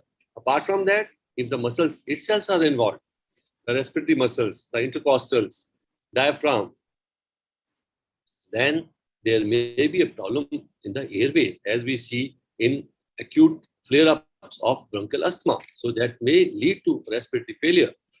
Apart from that, the present problem, there is a COVID pneumonias or the ARDS, which you will have another session next day. You will learn more about these things, but suffices to say that today we must focus that pneumonia and COVID ARDS, pulmonary hemorrhage, may be a cause of respiratory failure where alveoli are involved. And lastly, the problems in the cavity itself, the pleura, there may be fluid accumulation, there may be air accumulation. So all this can lead to limitation of the lung expansion and thereby interfering with the lung function, that is oxygenation and ventilation. So all these causes can be the causes of respiratory failure, but the COVID will be related to alveoli mostly. So once we know that where the problems can be, then in that situation, what could be the diagnosis of respiratory failure, because we have to have some objective criteria as well as some subjective criteria. So as we have seen in day 1 and day 2, that the child who require oxygenation, and we have seen in the COVID, this phase 2, pandemic 2 wave, that patients were more of tachypneic, dyspneic, lot of use of SST muscles, suprasternal retractions, intercostal retractions, chest indrawing, cyanosis. Initially, the heart tries to make it little functionable. There is a tachycardia, but ultimately it also fails. The patient may have profuse sweating. Similarly, the BP, initially it tries to maintain the BP, the body reflexly, but somehow once the oxygenation fails, then the acidosis sets in, then the problem of hypotension. There may be lung signs or additional sounds. So these are the subjective things which we record, as well as we need some objective evidence that will be in the form of low SpO2, as we have seen in the previous monitoring part. And similarly, on the top of it, we can have a blood gas. Now, earlier we have already learned that it's the problem of oxygenation and ventilation. So if the PO2 levels are less than 60, PCO is more than 50, we call it as a respiratory failure. Whether it is a type 1 or type 2, that's a different issue, but it's a respiratory failure. And then probably we may have a chest X-ray or a CT scan by that time, by the time the patient has deteriorated this much, that by that time probably we could have got a X-ray chest surely by that time to support our diagnosis of ARDS or COVID pneumonia. So everything puts into will be that there will be increased work of breathing. You must have been already told about that in a sick child, there's a lot of work of breathing. So this all tells us that the patient child has got a respiratory failure. Now, treatment part, how we manage respiratory failure. Let's see if there's an initial problem, as you have learned on the day 2, that there's only a problem of mild to moderate cases, there's only a hypoxic problem. SpO2 is not maintained. So you have got certain levels of SpO2, below that, you start oxygen therapy. Now, the problem is that you have got a hypoxia, but ABG also shows there is some amount of hypercarbia.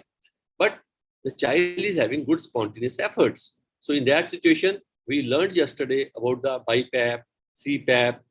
So all these things we learned yesterday, that is how we try to give non-invasive ventilation. Because so far, so good. As long as we are not putting the tube, it's always better that we try to avoid invasive ventilation as far as possible, but not at the cost of the patient. Now, the situation further worsens on day 3. There is a severe hypoxia and hypercarbia.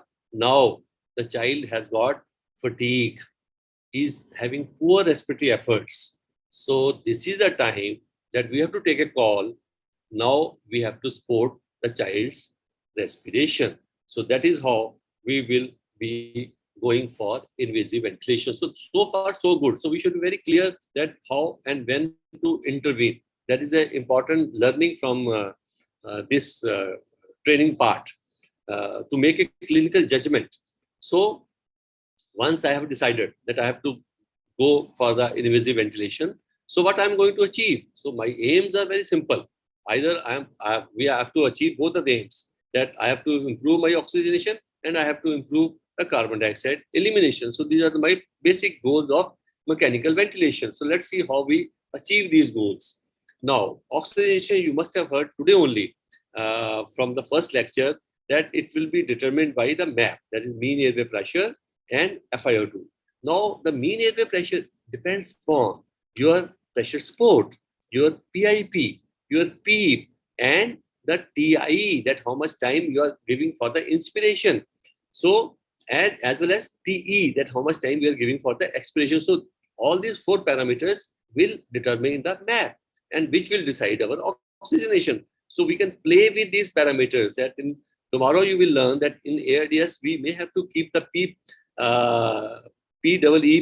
up to 8 to 10 or maybe 12 if you are comfortable doing that.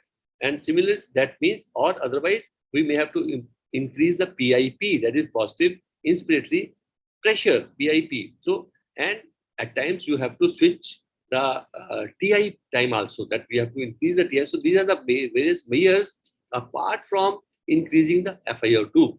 So these measures will determine our oxygenation. Now, what about ventilation?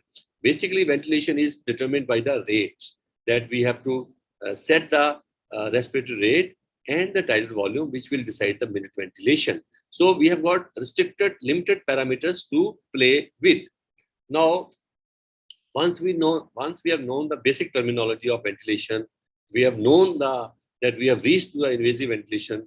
Now it's important that we must know something about various conventional modes of ventilation. I am just sticking to the conventional modes. We are not going into the hybrid modes, which many of the high-end ventilators are coming with: pressure regulated, volume control, assured volume. So there are many other, we'll not going into those nitty-gritty of those hybrid modes, but let's stick to the basic modes, which will help us in getting our children back from ventilation. So there's a controlled mandatory ventilation, assist controlled ventilation, synchronized SIMV, which we are very familiar with, then SIMV with pressure support, and then there are basically two types of ventilation. That is, either you take the pressure into your control or you take the volume. So let's see how each of one of them one by one.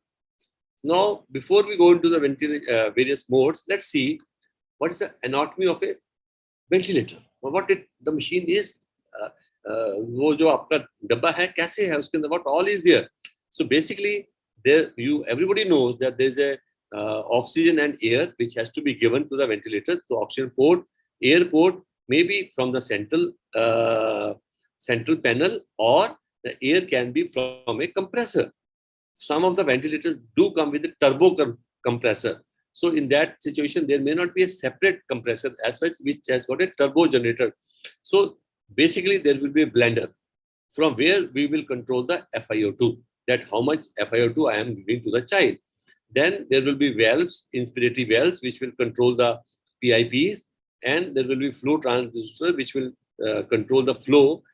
And on the expiratory side, we will have the expiratory valve, again flow and pressure transducers, and the piling and the connection will be going to the lungs. So this is how the basic anatomy you can say about a ventilator. This is all the various valves will be there in the inspiratory and expiratory valve. Now comes controlled mandatory ventilation. What is it? Now, as the term suggests, controlled, that everything is controlled. Mandatory, जितना हमने उसको mandate दिया है ventilator को, भैया इतने breaths इस बच्चे को देने हैं. Ventilator बिना patient को कुछ भी सुने हुए, patient की वो बात नहीं करेगा, वो अपने हिसाब से it will keep on giving the desired pressure and the rate whichever you have set. That means all parameters are controlled by ventilator. Patient cannot trigger the ventilator. That means there is no patient autonomy. So this mode may be useful in a patient who is totally unresponsive.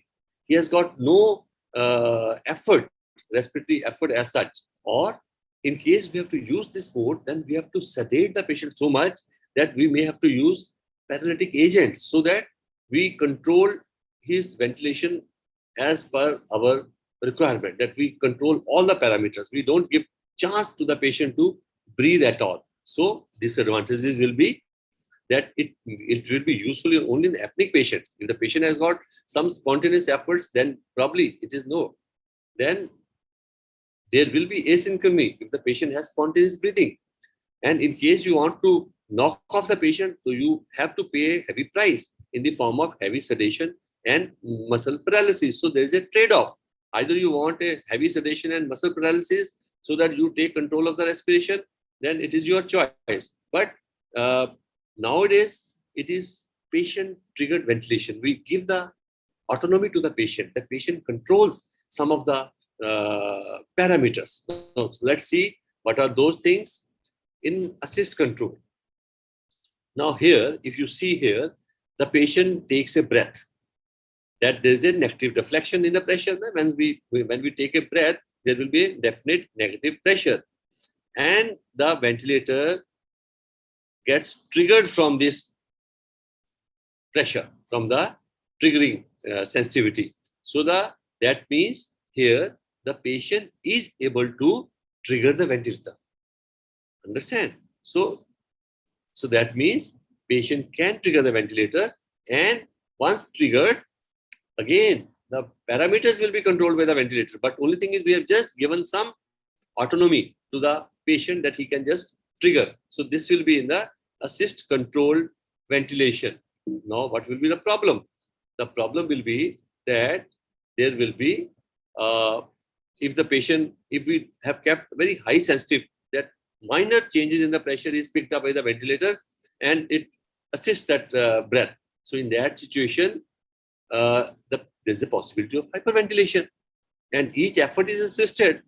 So in that situation, we have to keep the sensitivity little on a higher side, so that patient has to make some effort. Only then the ventilator should assist that. So there will be asynchrony, because once the patient has given a trigger, the ventilator will start the breath. Then the previous patient may be in another phase of respiratory cycles. So there is a problem of asynchrony. Again, in this mode, we may require to sort out the asynchrony problem. We may need to be patient to be sedated. Now comes the synchronized intermittent ventilation, which is a good mode we all are familiar with and we use it very frequently. Here, what we do is that we give fixed amount of breaths which will be assisted by the ventilator. We pre-decided. Yes. So in between those assisted breaths, for example, this is assisted breath, this is assisted breath. In between, we allow the patient to breathe. The ventilator will not trigger, will not disturb this spontaneous breathing. But the problem is that this is the expiratory phase and the patient starts breathing. So so patient is triggering here. There's no inspiratory asynchrony. But in the expiratory phase, the patient takes a breath. It is in the expiratory pause. So there is a possibility of expiratory asynchrony. But definitely, it is better than controlled mandatory, and it is better than assist control also, because patient has got more autonomy here. So it's a more patient-triggered ventilator. So what will be the advantages in that situation? In that situation, the patient can breathe spontaneously between mechanical breaths. The ventilator support will be tailored to the patient's demand. And basically, we can use this mode as a weaning mode also.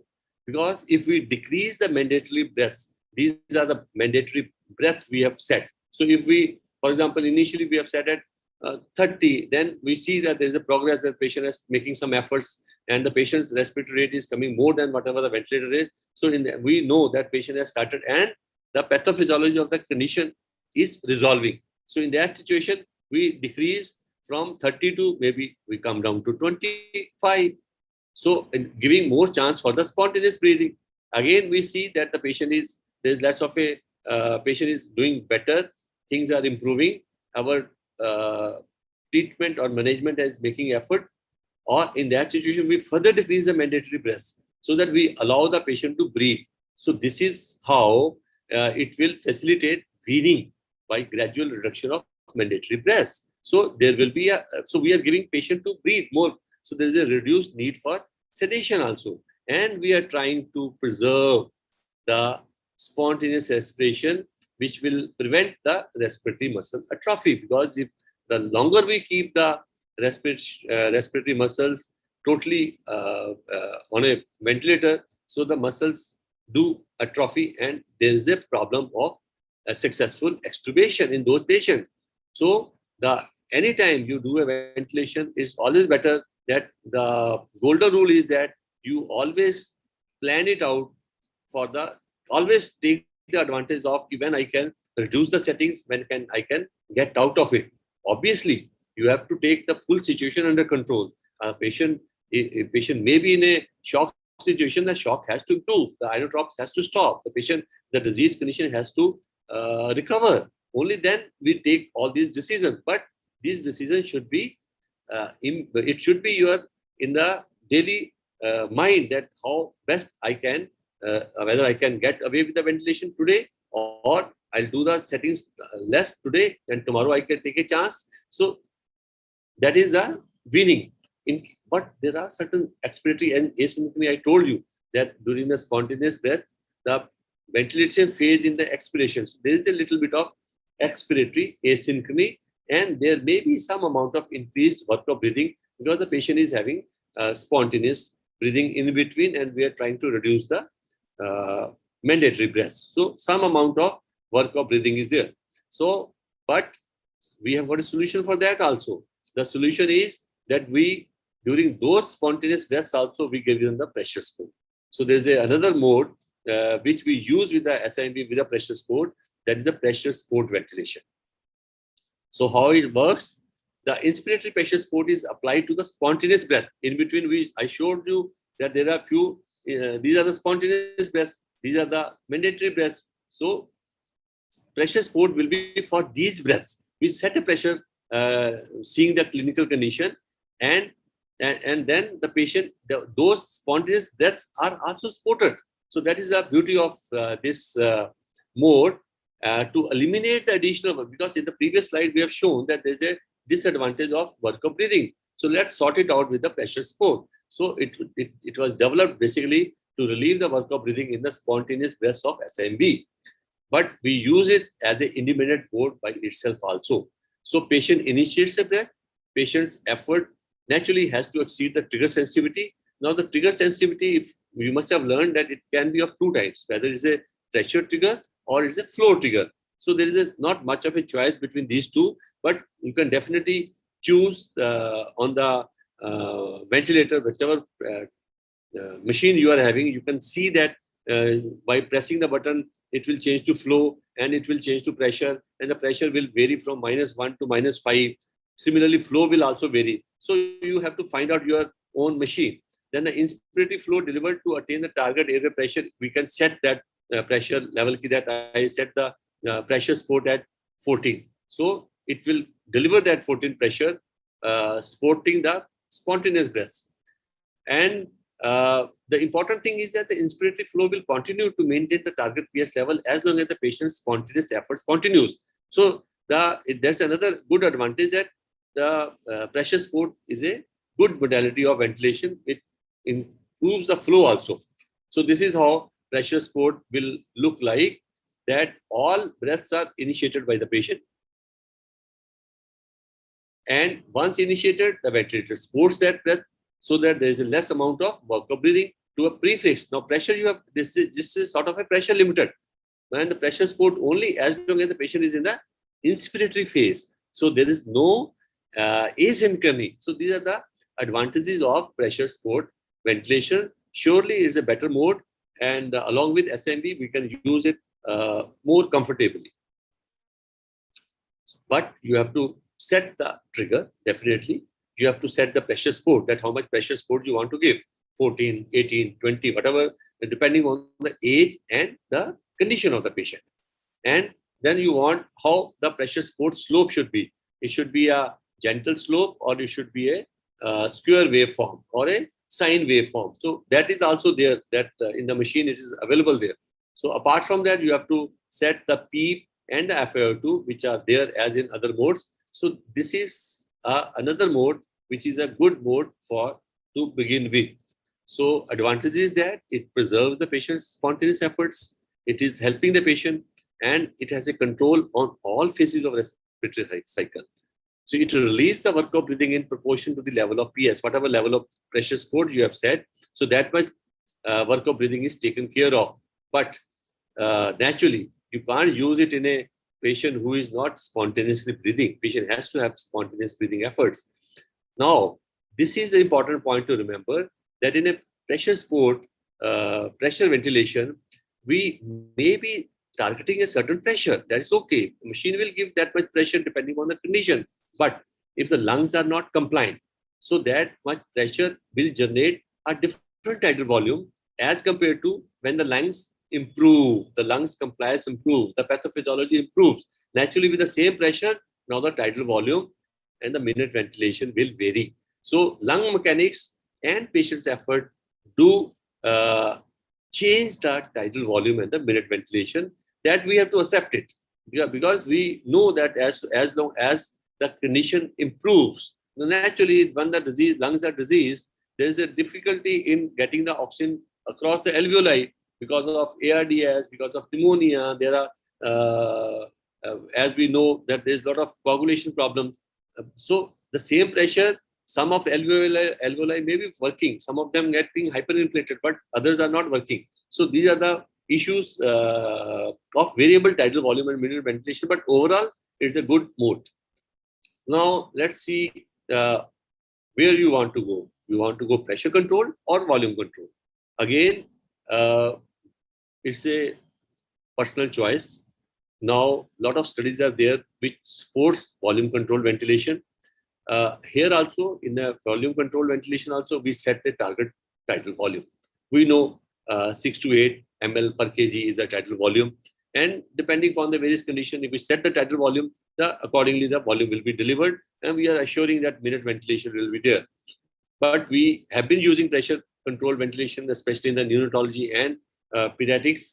So it is your comfort where you want to use and the machine, whichever machine you are using it. So what happens in the pressure control? The ventilator delivers an inspiration at a set pressure for a fixed time. TI आपने fix कर रखा है, तो उतने TI के लिए वो देगा, उसके बाद expiration शुरू हो जाएगा. Here the tidal volume will vary because again now you have set the pressure limit. Pressure limited है. आपने एक level set कर दिया pressure का. Naturally lungs अच्छे हैं तो अच्छा volume deliver करेगा, है ना? Then we can judge it from the expansion of the chest and the improvement in the oxygenation. And we don't want a jerky chest, that we don't want that pressure is too much that it causes pneumothorax. So that those are the things which as a clinician, you have to take a call. This much pressure, I need to start with this pressure 20, 25, 26, whatever the age, as per age and the disease process. So tidal volume will vary. So that will be on the lung mechanics. Whereas, so advantages will be that in a pressure control ventilation, we will limit the air pressures to non-barotropic levels. We know that pressure ventilation is associated if we don't control the pressure, and then probably it can lead to pneumothorax. But so we, in the pressure control, we try to limit the pressure. There's an advantage that we can avoid these barotraumatic levels. And it definitely helps in recruitment of by increased. So whatever the alveoli which are lying dormant, the pressure will try to open those alveoli. So it acts as a alveolar recruitment. The disadvantages will be, again, a variable tidal volume. And in case we get too much of high mean airway pressure, which will, as in CPAP, it impairs the venous return. Naturally, it will impair the cardiac output. So that thing, one has to keep a track of P plateau, mean airway pressure. So one has to take care of all these things. Then only you can do a good, sensible ventilation. Now let's see what happens in volume control. In the volume control ventilation, we deliver a set volume. We know that as we know the values that 6 to 8 ml per kg, we set those volume. 20 kg, we set about 240 ml of tidal volume. So the fixed tidal volume will be delivered, but the pressure will vary. Again, pressure varies with breaths, and as well as with the lung mechanics. So it's a trade-off between either of these two, whether you use a volume control or a pressure control. But whatever you are comfortable with, it's not a big issue. So advantages of volume control has been that it reduced work of breathing. We are giving adequate minute ventilation. It allows the patient to increase the minute ventilation because you can't go below that set level. Minimal is assured, but disadvantages will be that potential adverse hemodynamic effects of inappropriate hemodynamic effects or inappropriate hyperventilation. It can lead to, and airway pressure will vary with a change in lung compliance. And in case because we have set the target volume, the flow will be a fixed one. In case the high flow demands from the patient, it will not be met. That in case the patient requirement is more, it will not be met. So those are the advantages and disadvantages of each of these modes. But again, I say the mode which you are more comfortable using with, and you depend on your machine, that will be an ideal thing to work on. So this is how volume cycle, constant flow, airway pressure will move, alveolar pressure, and this is the flow. Whereas in the pressure will be limited. The alveolar pressure will rise gradually as from the airway the pressure goes to the alveoli, and the flow will fall gradually as the pressure moves to the alveoli. So this is how the pulmonary graphics will look like into the machine. So my key message will be that synchronized and PTV, that is the patient triggered ventilation, is preferred. So try to give patient little bit autonomy. May not be in acute phase. In acute phase, you have to use either assist control or you have to use sedation so that the patient synchronizes with the. But definitely once you have crossed that acute stage of illness, then probably SIMV pressure support will be a good mode. So sick children, give a try to the assist control by use of some sedatives and maybe paralytic agents. Mild to moderate illness, definitely go for SIM, that is synchronized intermittent ventilatory ventilation. Again, choose a mode in which you are more confident and do monitor the delivered parameters. Once you play with the screen, so there are many parameters: tidal volume, compliance, dynamic compliance, adynamic compliance, many things, expiratory tidal volume. So it is the, once you play with that button, you will come to know that various things, how many parameters the ventilator is monitoring. So one can have a look on those parameters and check that whether whatever you have set, that is being delivered or not. And then we have to set the alarms accordingly, so that we, and secondly, for the alarms, I must say that we tell our staff, and we should ourselves also, that there are two types of alarms. It's the audio as well visual. And similarly, in the audio visual also, some of the ventilators, they give you a yellow colored alarm initially, that please listen to me, please attend to that. But some of the parameters which are going very wrong, then it gives you a red color alarm.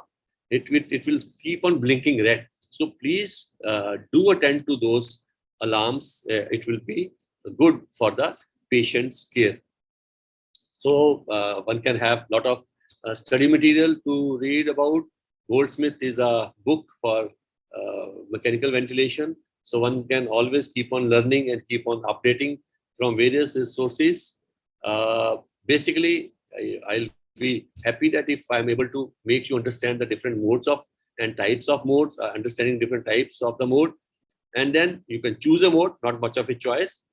Then setting the parameters as in the first lecture and the subsequent lectures. And then do analyze the displayed parameters. Just look after the screen. What are those parameters? Some of parameters you will be setting, that will be a different set. And some of the parameters the machine will be displaying.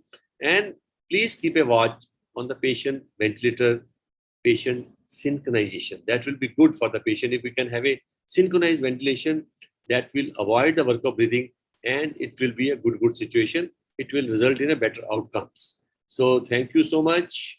And I'll be happy. So many people have contributed. My regards to Shelly Madam, Chandrakanta Madam, and all the people who have worked to make this successful. I stop sharing in case of Dr. Manisha. Any questions? I'll be. So there are no questions on the question answer session. It was a very good session as usual, sir. You are so clear in all your thoughts. But people should also get clear. That is the main purpose. Yes. And the aim is not to confuse them, but whatever the equipment they are having, they can get friendly. I'll say it's getting friendly with your machine. So thank you so much. I want to say something, Dr. Vijay Jaiswal. Dr. Vijay Jaiswal. Mamta team, can you allow Dr. Vijay Jaiswal to communicate? Mamta team, please allow Dr. Vijay Jaiswal, sir.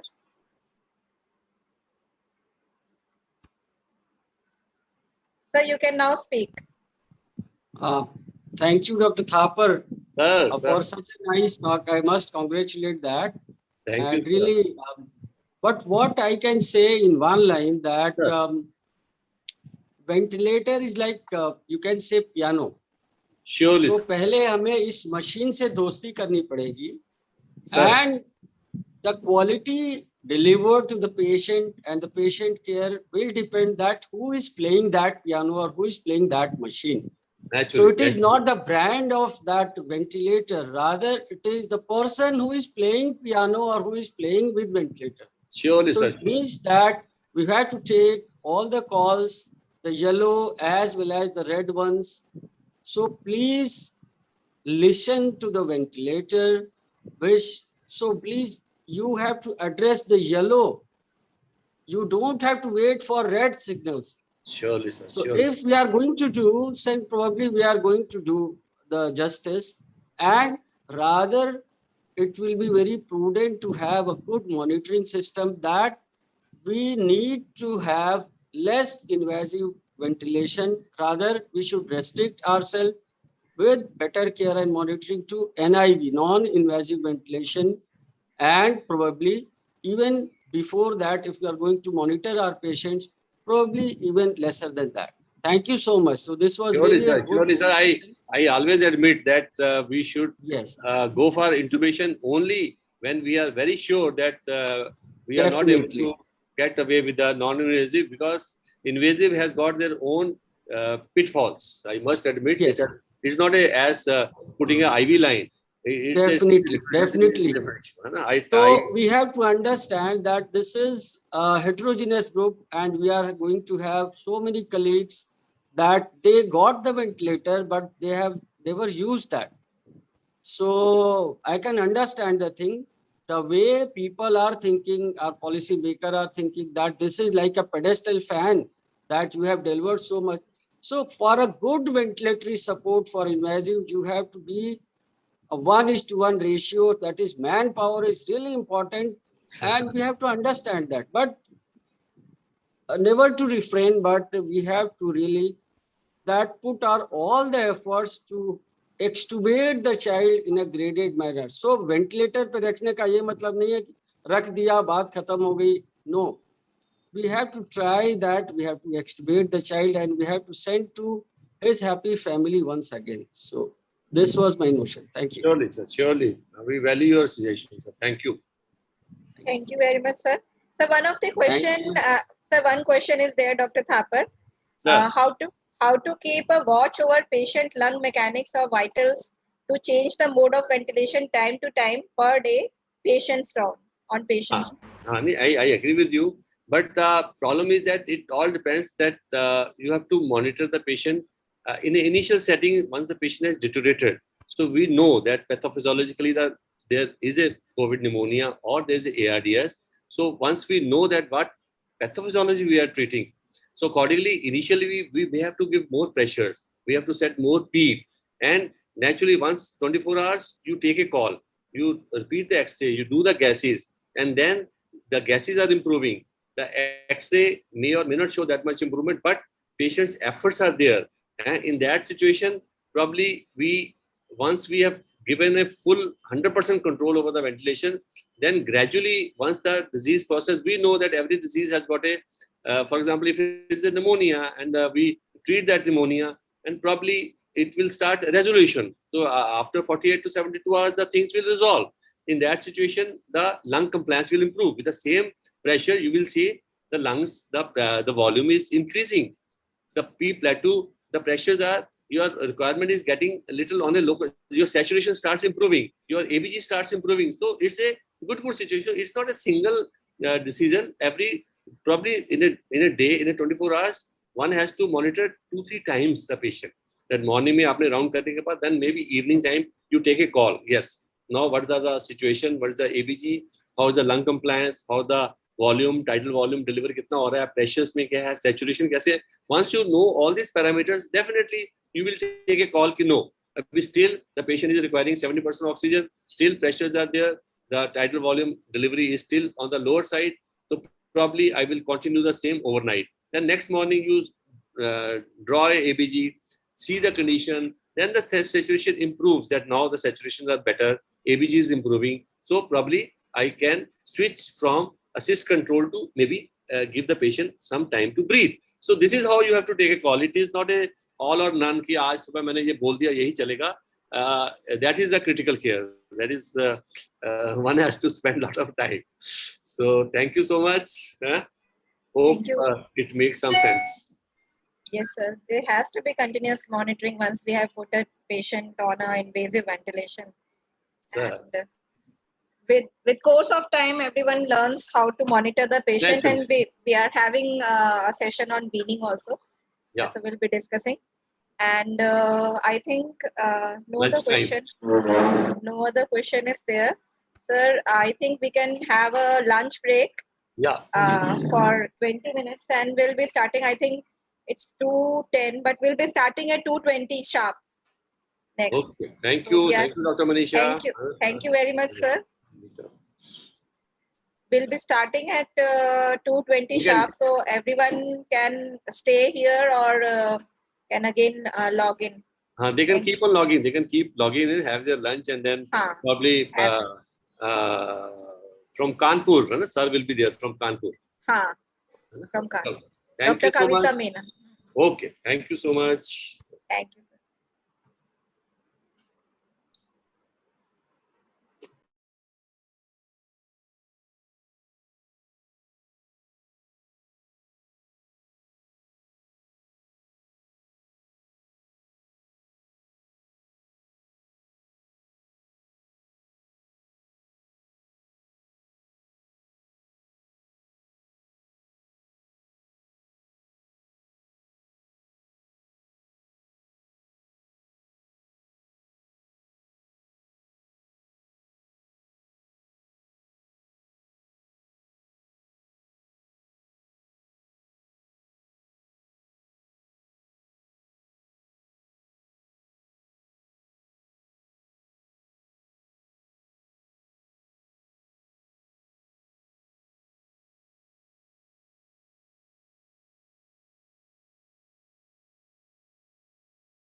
Dr. Kavita? I think it's 2:21. We will be starting our next session now. Dr. Kavita, I will request Dr. Kavita Meena from IMS BHU, Varanasi, to kindly present her session on airway management and endotracheal intubation. Over to you, Dr. Kavita. Good afternoon, ma'am. Thank you, ma'am. Thank you. Welcome.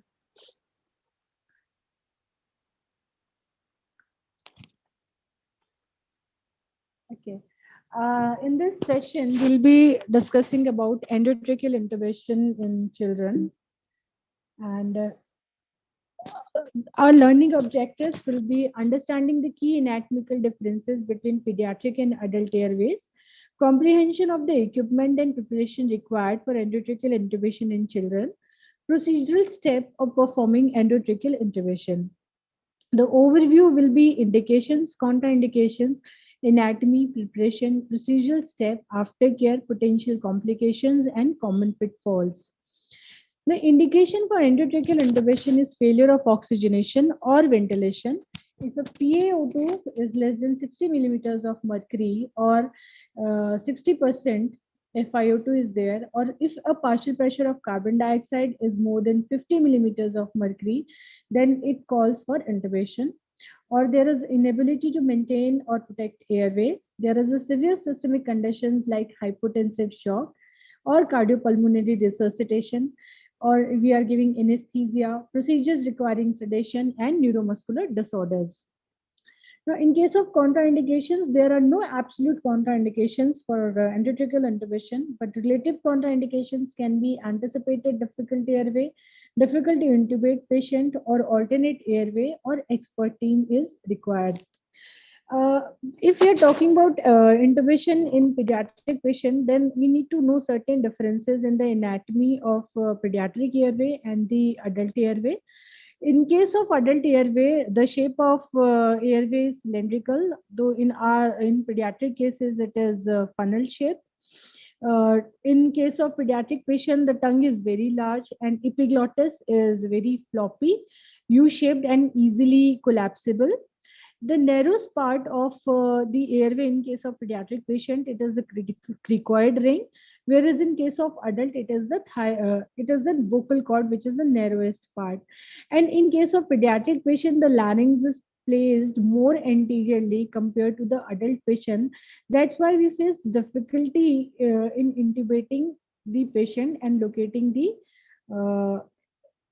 vocal cords of the pediatric patient. So to avoid this difficulty, what we need to learn is the alignment of the airway. Why this airway is alignment is required? Because there is a relatively larger head size in infants. The neck is naturally flexed because of the larger head, and this neck compresses the soft tissues. The tongue is relatively large, so tongue keeps falling back, leading to airway obstruction. Airway alignment and infant and sniffing position. So how to do the airway alignment? So we need to, there are certain endpoints for the airway alignment. Like if we talk about the glabella and chin, they should be in one plane and parallel to the floor. And if we are talking about neck, there should be a gap. There should not be any compression. And if you're talking about the external auditory meatus and the sternal notch, so they should also be horizontally aligned. So these are the endpoints. First of all, we should place the child on a horizontal surface, and we should see the airway, or we should see the endpoints that we need to achieve.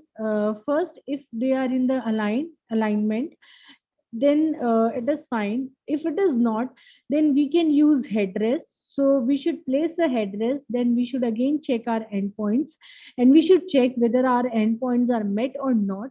Even if in that condition also the endpoints are not met, then we should place a shoulder roll below the shoulder of the patient. Then we should again check the endpoints of the patient.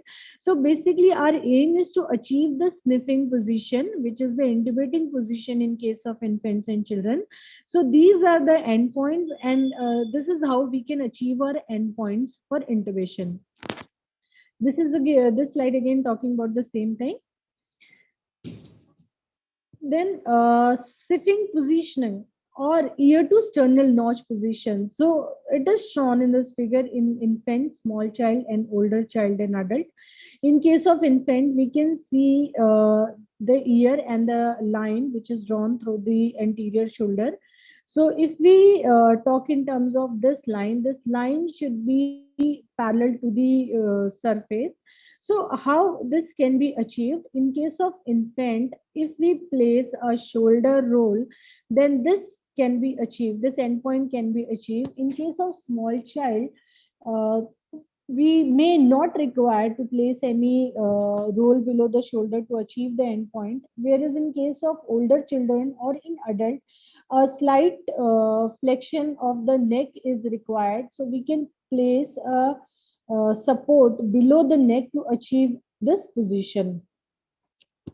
Now, once we have achieved the position and we are ready to do the laryngoscopy of the patient, so before doing the laryngoscopy, we should know what we are looking for inside the airway.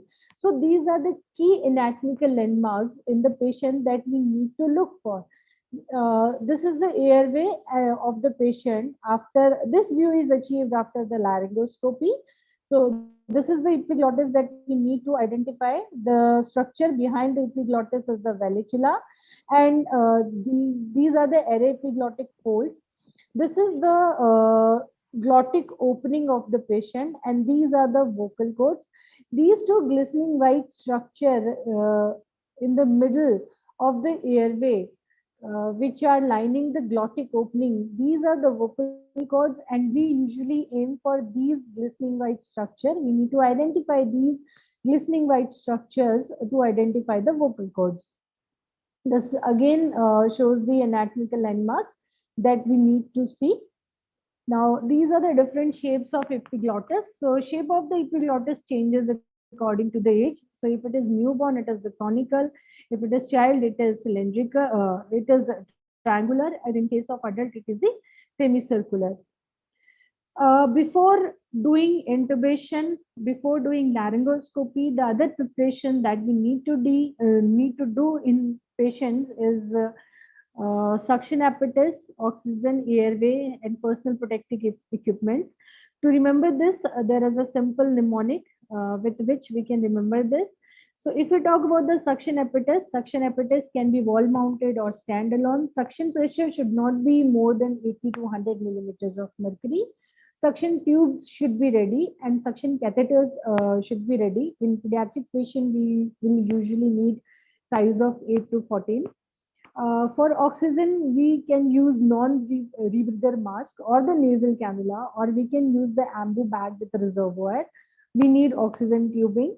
For airway, we need to use appropriate size endotracheal tubes, oral and nasal airways, or we can use laryngeal mask airway, which can be used as a rescue measure if we are not able to negotiate the endotracheal tube. In personal protection is very important, so we should be careful about the appropriate PPE kit. Then for medication, we need to pre-medicate the patient. We need to use paralytic agents. We need certain resuscitation medications like epinephrine, atropine, and fluids. For the equipments, we need laryngoscopes, appropriate size blade, mask appropriate size, ambu bags, stillets, working IV lines, syringes, tape, towels, pads for airway alignment, stethoscope, monitors, end-tidal CO2, calorimetric capnography, and we need to keep the ventilator ready. Laryngoscopes, there are two types of laryngoscope. One is the Miller blade and the other one is the Macintosh blade. In case of Miller blade, it is the straighter and thinner blade, which is used in infants and younger children. So when we are using the Miller blade and when we are doing the laryngoscopy in case of infants and younger children, we need to directly lift the epiglottis. And with the Miller blade, we can achieve better control of the tongue. If we talk about the Macintosh blade, it is curved and it is wider. This is the curvature which is there. And older children and adult Macintosh blade can be used. And when we are using the Macintosh blade, we need to place the tip of the blade into the vallecula, and we need to lift. We don't directly lift the epiglottis, but we engage the blade in the vallecula and try to lift. So this curves around the tongue. This area of the laryngoscope, when we do the laryngoscopy, it engages the tongue and keeps the tongue away from our view. Now, there are different sizes of laryngoscopes for the Miller blade and for the Macintosh blade. In preterm, we can use 00 to 0. In case of term, we can use 0 to 1. In infants, we can use size 1. Toddler, we can use size 1. For preschool children, we can use Macintosh blade size 2. And for school children 5 to 12 years of age, we can again use Macintosh blade size 2 to 3. Now, after choosing the right size of laryngoscope, we need to choose the right size of endotracheal tube. So endotracheal tube can be cuffed or it can be uncuffed.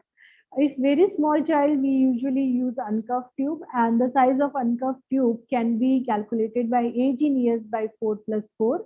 If we are using a cuffed tube, then again size can be calculated by age in years by 4 plus 3. And when we have calculated the definite sizes, it is not necessary that these are the sizes and this will be appropriate. So we should always try to keep a size higher and a size lower than the size that we have decided. And where to fix the endotracheal tube? So for the depth of insertion, there is a formula, age in years by 2 plus 12. So by this, we can calculate the depth of insertion, or we can multiply the internal diameter of the endotracheal tube by 3. For the cuff pressure, it should be less than 20 centimeter of water. Now these are the again sizes of the endotracheal tube. So inner diameter is the very important diameter of endotracheal tube. So the size of the endotracheal tube which is labeled according to the inner diameter. So these are the inner diameter and these are the corresponding outer diameters if we are using an uncuffed endotracheal tube or if we are using a cuffed endotracheal tube. Now after endotracheal tube, sometimes we are not able to negotiate the endotracheal tube. In that case, these adjunct equipments, stellate for endotracheal intervention comes very handy. So they can be hyperglutated glidoscope stellate, or they can be standard endotracheal tube stellate, or there can be elastic bougie. So these are the stellates which can be used while we are doing the endotracheal intervention. If we are not able to negotiate the tube, try to use the stellates. It will increase the success rate of endotracheal intervention. Now, other adjunct equipments that we require are ambu bag. In case of neonates, we need to use 200 to 300 ml. And in case of infant and young children, it is 450 to 500 ml. Adolescents, we use 1000 to 1500 ml. Now, mask size and hold. So how do we, even if we don't know the mask size, we can still see which type of mask or which mask will be suitable for mask ventilation. So we should always choose a mask which covers the bridge of the nose and the chin area of the patient. So masks are usually triangular in shape. So the tip of the triangle lies on the bridge of the nose and the round area lies on the chin. So how do we should slightly place the mask on this area and see whether the size is correct or not. If the size is correct, then the next thing comes is how to hold the mask. So we can use E and C technique for holding the mask. So this is the E technique, this is the E and this is the C. By thumb and index finger, we slightly place the mask on the nose and the mouth of the patient, and with E technique, we push the airway upward. So while we are doing E technique, we should always keep one thing in mind. Always keep your fingers on the bony prominence and never keep your fingers on the soft tissue. So rather than you are improving the airway visualization, you will obscure the visualization if you are placing it on the soft tissue. So always try to place it on the bony prominence of the patient. So we can use the two-hand technique also for holding the mask. So whichever technique we use, we should. Sir, I'm lecture. Whichever technique we use, we should be comfortable with our technique. So there is not a particular technique which should be used. So you should use a technique which you are comfortable with. In the two-hand technique, with one hand we can with the e of the both the hands we can push the airway upward, and with thumb we can press the mask on the airway. Now adjoint equipments the required are suction apparatus like endotracheal tube size 5, 6, 7, 8, 9, and the corresponding catheter size is 8, 8, 10, 12, and 14. So for the oropharyngeal airway, we can calculate the size of oropharyngeal airway, which is the Goodell's airway, from 00 to 4, and length can be 4 to 20 centimeters in length. We should keep the airway at the mid of the mouth, and we should see the tip of the airway at the angle of the mandible. So, and there is a color coding which is there, so we can calculate the size by seeing the color also if we don't know the definite size. Now, if adjoint equipment can be taped for securing the endotracheal tube and monitor like pulse oximetry and capnograph. So, for personal protection, PPE kit should be available, and for pre-medication, we can use tranquilizers like benzodiazepine, promethazine, opioids like fentanyl, morphine, and non-opioid analgesic agents like acetaminophen, or dissociative agents like ketamine, anticholinergic agents like glycopyrrolate, atropine, antacids like H2 blockers, zinetidine, or metoclopramide. So for midazolam, if we are using IV route, then the dose is 0.05 to 0.15 mg per kg. And if we are using IM, then the dose is 0.1 to 0.2 mg per kg. For ketamine also, we can use IV route or IM route, whichever is available to you. Now, for the drugs of resuscitation, we need to keep epinephrine loaded syringe ready in the dilution of 1:10,000, and it can be given by the dose of 0.01 mg per kg IV. For atropine, in case of bradycardia, the dose is 0.02 mg per kg IV. For the IV fluids, we can use normal saline, and in case of pediatric patient, calcium gluconate and hydrocortisone should be kept ready. Now, in the COVID times, we usually prefer rapid sequence intubation of the patient. So we do know about the rapid sequence intubation. But what we need to keep in mind is that whenever we are giving a neuromuscular agent for intubation, then we should always first check mask ventilate. Always do check mask ventilation to the patient. Because if we are not able to mass ventilate the patient and you give neuromuscular agents and then you laryngoscopy and try to do intubation, sometimes the airway can be difficult. So in that case, we will land up into the situation of can't ventilate and can't intubate. So we would like to avoid such kind of situations. So to avoid this, we should always check mass ventilate, and then only we should use the neuromuscular agents. Now, the drugs that can be used for rapid sequence intubation can be for induction agent. It is etomidate, propofol, ketamine, fentanyl, midazolam. For depolarizing paralytic agents, we can use succinylcholine. For non-depolarizing paralytic agents, we can use rocuronium and vecuronium. So the choice of induction agent depends upon the clinical condition of the patient or the availability of the induction agent. Now, for pre-oxygenation, we should use 100% oxygen for 3 to 5 minutes. Why pre-oxygenate? Because it will extend the safe apnea time. If the patient is spontaneously breathing, we can use non-rebreather mask or nasal cannulas. And if the patient is in apnea, gasping, or not breathing, then we can give the bag and mask ventilation to the patient. So first of all, we should need to achieve the proper position. So we have already talked about the position. We need to achieve the sniffing position before attempting for laryngoscopy and intubation. In step 2, hold the laryngoscope. The laryngoscope is correctly held in the for the left and right. I would like to say always try to hold the laryngoscope into your non-dominant hand, because we need to manipulate the airway, and for airway manipulation we might need our dominant hand. So try to hold the laryngoscope into the non-dominant hand. Proper hold, it can be the classic technique, or better way to hold the laryngoscope is near the hinge. So we can use any technique we are comfortable with. So these are the two techniques.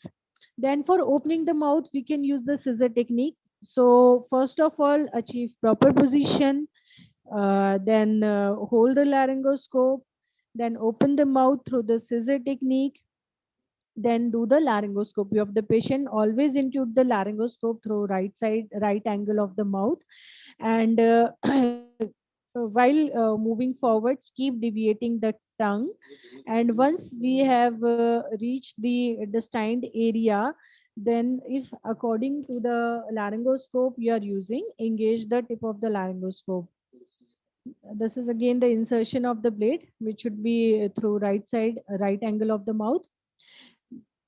Then this is the incorrect placement of the laryngoscope. Never place in the middle of the mouth. Always use the angle of the mouth. So these are the landmarks which we need to identify. So properly identify the landmarks after doing the laryngoscopy.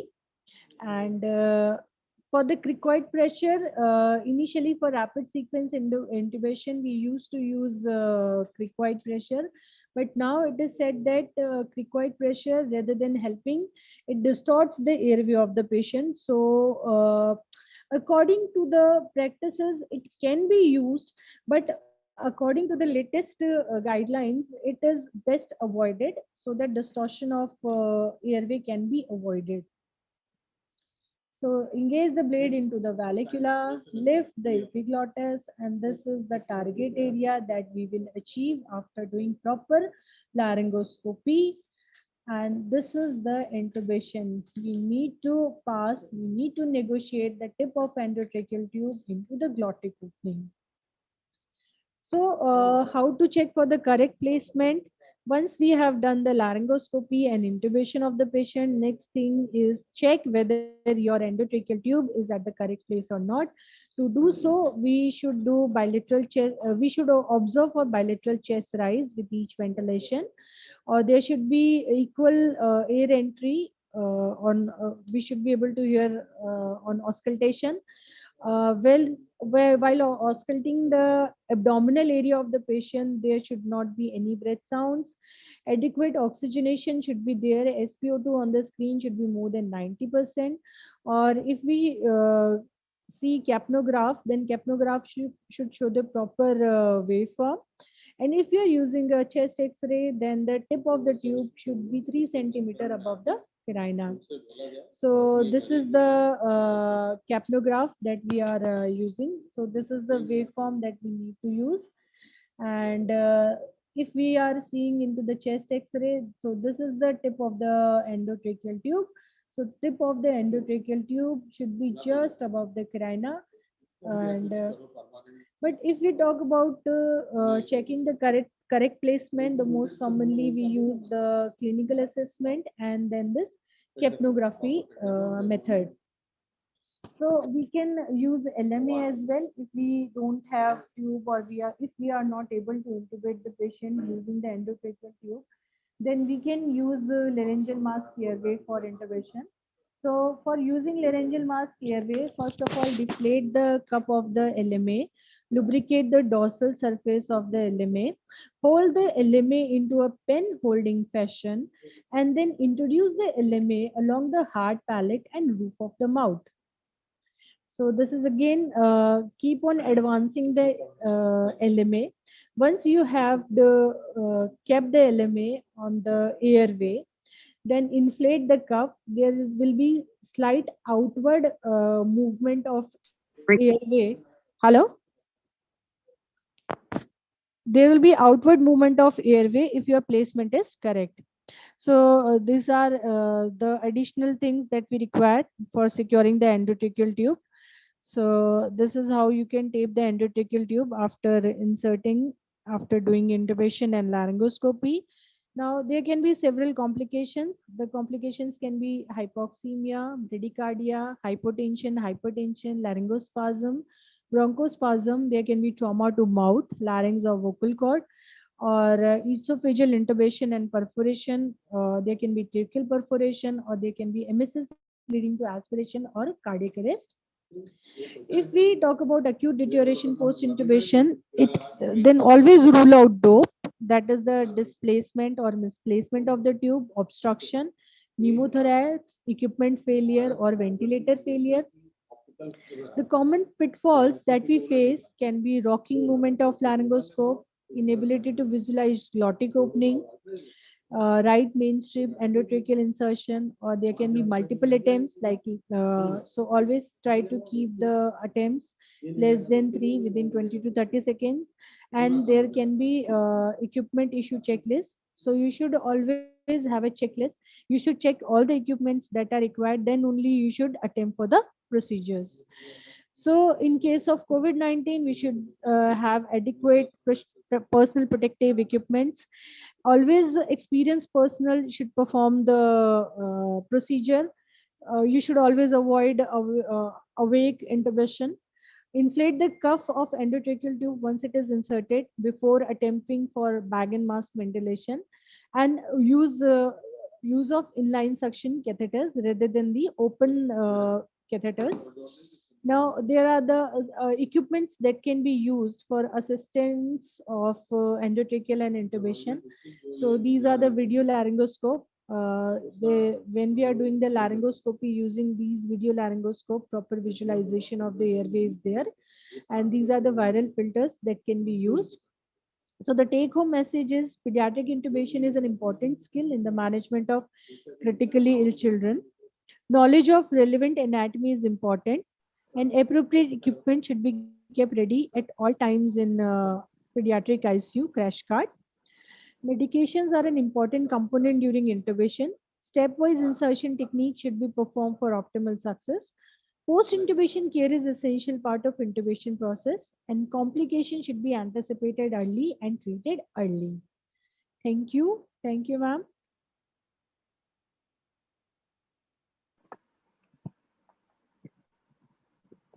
Thank you very much, Dr. Kavita. It was a nice session. There are no question answers. Anyone who wants to ask any question can type the question in the question answer session, and Dr. Kavita will answer in the question answer session. Till now, we don't have any question answers. So we'll be proceeding to the next session. For next session, I will be requesting Dr. Yashwant Rao, sir, HOD, Kanpur, DSP of Medical College. Good afternoon, sir. Sir will be presenting the session on initial setting and how to titrate. Over to you, sir.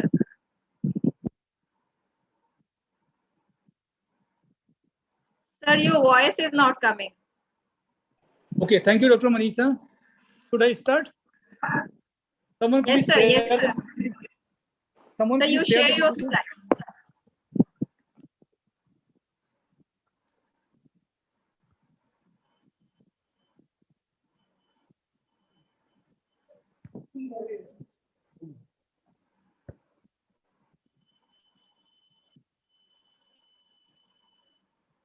And I'm really sorry. Today I was busy with the MD exam. That's why I forget. You forgot, but you are just on time. Yeah. I got the call from Chandrakanta ma'am. Yeah. I was just going to call you, then you just came. Should I start? Yes, sir. Yes, sir. Now coming to the invasive mechanical ventilation. Sir full screen view चाहिए इसमें. Pardon? Full screen view. Okay sir, हो गया.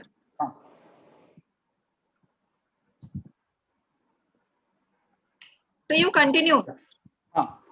Now coming to the invasive mechanical ventilation initial setting and how to titrate.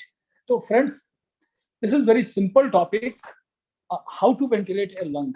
Don't go to the details of the what is the mechanism, what is the this, but main thing is we have to take our patient in a physiological state. His respiratory rate, his vitals should be normal. This is the mode of this is the purpose of ventilation. Okay, so start with the case. A 10-year-old male obese presented to the emergency department with a fever for 5 days, myalgia for 5 days. They are the symptom of COVID. RT-PCR was positive 5 days ago. And that patient, they have breathing difficulty and cough for 3 days, started on oxygen at home. Means in first 5 days, he was in mild phase. Now patient started developing some problem, pneumonia or ARDS, and he developed coughing and difficulty in the breathing. So he started oxygen at home. जो कि normally सबके साथ यही हुआ. Progressive worsening and admitted to the hospital and oxygen requirement increased. So patient shifted to the non-invasive support. That is the BiPAP support. Here oxygen requirement was increasing and FiO2 increased to 80% with BiPAP support of 12:1, 12:8. Next. So we can see key patient on good BiPAP support 12/8, 8 is PEEP, 12 is PIP, and FiO2 is 80%. Still, patient is sleepy. Friend, don't go to the investigation. Very important part is what is the general condition of the patient. Here, with this setting, patient is sleepy. Means that there is some problem. Either acid is accumulating or CO2 retention is there. Patient is tired. थका हुआ महसूस कर रहा है. Heart rate is 135 per minute. इसका heart rate 100 के या उससे कम होना चाहिए. But patient is having tachycardia. Respiratory rate is 50 per minute. इसका respiratory rate should be around 20-30. Means that patient is tachypneic tachycardia with this support. It means that support is not going to help anymore. Chest movement is shallow. Bilateral crepitations are present in the bases. So with this support, FiO2 80 and this support, SpO2 is around 90, 89 to 90, and very important parameter, SpO2 falls to 80, below 80 whenever he drinks water. Means that within few seconds, SpO2 is falling below 80. That is very dangerous condition. It means that patient already has developed some ARDS like picture or worsening pneumonia. And child has not been able to eat anything since 1 day. It means this is the total failure without any investigation. This is total failure of NIV ventilation. What is next? Next. Yes. So now this is the failure of non-invasive ventilation. Now patient need mechanical ventilation. So we will deal with the ventilation in the following headings. One is ventilatory mode, second is rate setting, then tidal volume or pressure setting, IE ratio, FiO2 and PEEP. Now coming to one by one, that is the ventilator mode. Next, which mode is the best? So don't go to the any hi-fi thing, this mode is best or this volume or this pressure. Whatever you are familiar, whatever be the mode, and whatever you are familiar with that mode, they are the best mode. Friends, so ventilator could be controlled mode, that is CMB mode. Means ki if patient's respiration is almost zero, we can put the patient on CMB mode. We can put the patient on CMB mode. Second is assisted control ventilation, and third is SIMB. These three modes are found nowadays in all ventilators, except CMB mode nowadays obsolete mode. Why? CMB mode should be, you suppose patient's respiratory rate you set is 15. So in 1 minute, patient can take 15 ventilation, means ki one cycle of respiration will be of about 4 seconds. At every 4 seconds, ventilator will deliver a breath. In between, if patient is having a spontaneous breath, it will not be supported by the ventilator. Second part is कि suppose ventilator is inspiring, giving respiration to the patient, and patient's own is expiring. So there will be the fighting between the patient and ventilator. So CMB should be used only when patient's spontaneous effort is almost zero. Next is assisted control mode. Assisted control mode and SIMB mode. Two modes are important. Assisted control mode is, suppose you have set the frequency of 50. So on every 4 seconds, ventilator will give the breath of that volume or that pressure, whichever you have set. In between, if patient is taking any breath, all the breath will be supported. So there will be problem of hyperventilation and CO2 was out in cases of ACMB mode. In SIMB mode, so what is difference between ACMB and SIMB? In ACMB mode, whatever be the patient's spontaneous respiration, 15 हमने set किया, patient अगर 20 बार ले रहा है, तो all the 35 breath will be supported. In SIMB mode, suppose you have set the frequency of 15 and total respiration is 40, so only 15 will be supported. So what is the beauty of SIMB? Beauty of SIMB is only set frequency will be supported, the rest patient is taking their own respiration. So hopefully you have understood CMB, ACMB and SIMB. Then next part is, so you have put the patient on ventilator mode. Suppose you have put on SIMB. I am happy with the SIMB mode. Now we can start with the pressure limited or volume limited. Limited means ki on whatever the pressure you are setting on, after achieving that pressure or after achieving that volume, patient will stop inspiring. So a ventilator will not be giving any breath after that time or pressure. So suppose it's pressure limited. So pressure should be set between 16 to 22, say 18, 19, 20. That is the pressure limited. After achieving the pressure of 18, 19, ventilator will limit. Second is volume limited. So we used to keep the volume 6 to 8 ml per kg. तो जो हमारा बच्चा है वो 30 kg का है, तो हम 180 to 200 ml हमने volume set कर दिया. After delivering that volume, 180 ml volume in the lung, ventilator will stop giving inspiration to the patient. Or if you have set pressure limited, suppose you have set the pressure of 20, ventilator will stop giving any volume if the pressure has been achieved. Now, both are equally effective. None is better than anyone.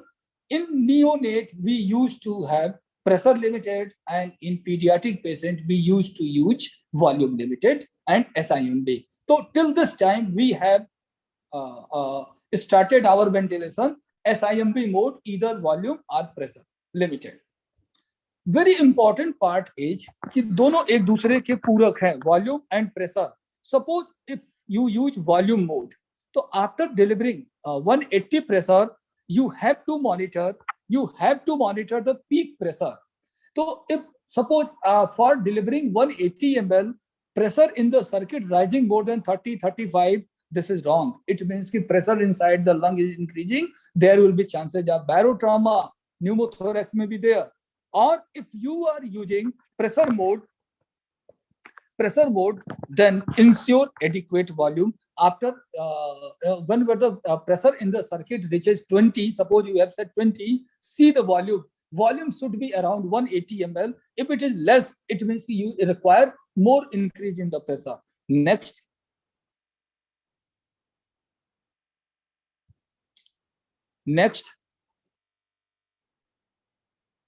Yes. So we have read about ventilatory mode. Now coming to the respiratory rate. Next. So respiratory rate, friends, depends upon the age of the baby. Suppose हम लोग पढ़ते हैं neonate का normal respiratory rate is 40 to 60. So in neonatal ventilation, you used to keep the rate of 40. Up to 1 year, 30. 1 year to 5 year, 20 to 25, 5 to 12 year, 15 to 20, and more than 12 year, we used to keep around 12 to 13, 14. Important part is titrate the respiratory rate, because whenever you increase the respiratory rate, CO2 was out will be there. If there is increase in expiratory time, then we can titrate the rate also. But very important is whatever the normal physiological respiratory rate of that particular age group, it's their ventilator should be like that. Next,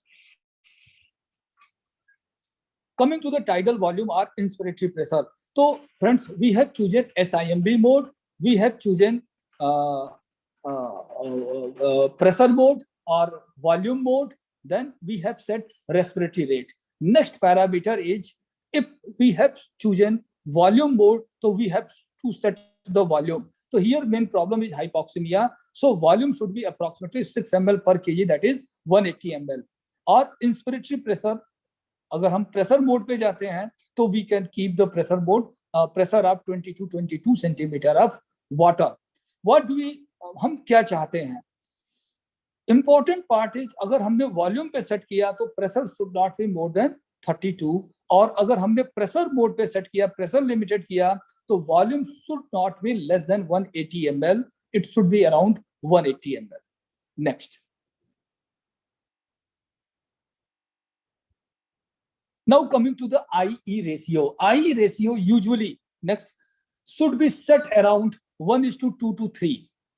Whatever be the age, it should be around 1:2 to 3. Expiratory time should be prolonged so that patient can take their spontaneous breath in expiratory time. And I should be 1:2 to 3. Younger the child, चूंकि बच्चा छोटा होता है तो respiratory rate is higher, 40, say 40, means कि 1.5 second की एक cycle होगी, इसमें आई जो है हमारा कम होता है ताकि ई के लिए टाइम मिल जाए. And after increasing the age, after 12 year, adolescent और adult, we use to keep the frequency of the ventilator around 15. तो 15 चौको 60, 4 सेकंड की एक साइकिल होती है. तो here I is less more. तो in larger baby I is more, in smaller babies I is less, say 0.5, 0.4, 0.6, and in bigger babies or adolescent it is around 1.5 second. Next, coming to the FiO2, basically it depends on the status of the patient. Suppose in the emergency patient is coming in very poor condition, at the time of admission SpO2 is 35, 40, which is the usual scenario during second COVID epidemic. So don't go to the judicious use of the oxygen. Here you have to keep the oxygen FiO2 100, and then gradually after achieving the SpO2 of 92 to 95, gradually taper the oxygen to below 60. So better, but ideally if patient is with you since many more days, like in our patient 30 kg and on NIV SpO2 89 to 90, so we can keep FiO2 70, 75 and gradually come down when the SpO2 is becoming normal. Next. Next. Coming to the PEEP, friends, this is very, very important parameter to set the optimal PEEP, because what is PEEP basically? So we are the basically pediatrician to understand PEEP. Nature ने हमारे शरीर में पीप बना रखा जाए, like in cases of pneumonia, in cases of bronchiolitis, whenever the alveolar collapse is there, in cases of pneumonia, whenever our alveoli are getting collapsed at the end of expiration, so baby used to develop auto peep and used to grunt like this, and at the certain point he starts inspiration, and that point is the point of collapse. At that point patient's lung alveoli become collapsed. At that time patient start inspiration. By second example we can understand कि suppose एक गुब्बारा हमने फुलाया, उसको छोड़ दे तो फुस से हवा निकल जाती है, इट मींस कि पीप इज 0. लेकिन अगर गुब्बारे की गर्दन को हम दोनों फिंगर से दबा दें एंड धीरे धीरे रिलीज करें तो at certain point balloon will be distended and some minimum pressure is there inside the lung and it will make that balloon inflated. That is the PEEP pressure. So basically in cases of COVID, since ARDS is the main problem, so we start with 7 to 8 centimeter of water, and gradually we have to titrate the PEEP according to the oxygenation. Next. So what PEEP is doing? Basically PEEP क्या करता है? PEEP हम nasal से हम HFNC से दे सकते हैं, PEEP BiPAP से दे सकते हैं, वेंटिलेटर से दे सकते हैं. तो it gives support to the all of the airway, medium bronchi, smaller bronchi, alveolar duct, respiratory bronchiole, and alveoli. So all the alveoli become recruited. All the alveoli will be distended, and there will be better gas exchange. Compliance will be better, and all the time, due to PEEP, alveoli are not getting collapsed at the end of expiration, so it will prevent atelectatic trauma. But friends, optimizing the PEEP is very important, because if PEEP goes beyond 12, at our places we never go beyond 12 because we don't have so much monitoring parameter here, so we never go beyond 12. Excess PEEP cause, whenever the PEEP will be increased, heart will be compressed, decreased venous return to the heart, and due to decreased venous return, there will be hypotension, and PEEP jab zyada hoga, so pneumothorax could be there, or subcutaneous emphysema will be there. In second epidemic, during second epidemic, many more adult patients develop subcutaneous emphysema, and after discussing with the PGI people, they told keep the PEEP not much higher, because that will rupture the airway mucosa and it is going to cause subcutaneous emphysema. So optimum PEEP is very important parameter. Next.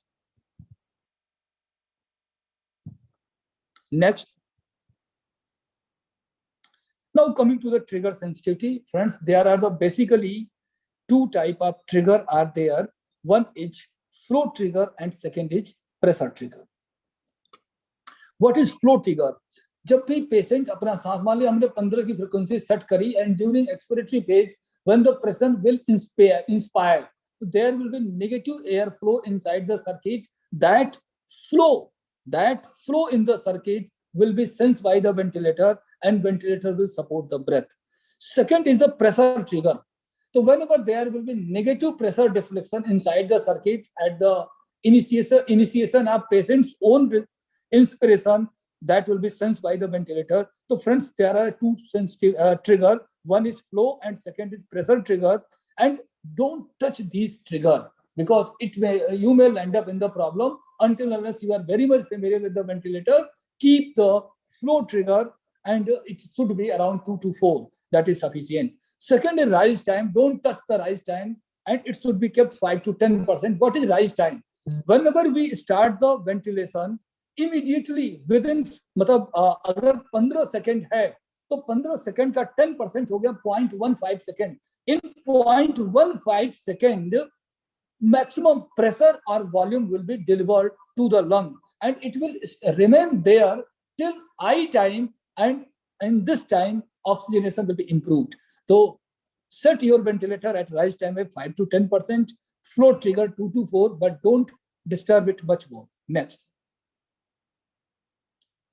तो हमने अपने बच्चे को pressure control mode पे लिया, SIMB पे लिया है. SIMB में प्रेशर कंट्रोल पे, तो प्रेशर कंट्रोल पे लिया तो हमको PIP सेट करना है. यहाँ पे हमने PIP सेट किया 22. PEEP हमने हमेशा 8 से स्टार्ट करना है, 7 to 8. रेस्पिरेटरी रेट हमने 18 सेट किया, क्योंकि 10 साल का बच्चा है. आई रेशियो 1:2 to 3, तो 1:2 कर लिया हमने. FiO2 0.8 रखा, ट्रिगर अभी हमने 0 रखा, एंड सिडेशन हमने स्टार्ट कर दिया, क्योंकि जब भी आप वेंटिलेट करो, always give sedation, otherwise patient may fight with the ventilatory setting. Next.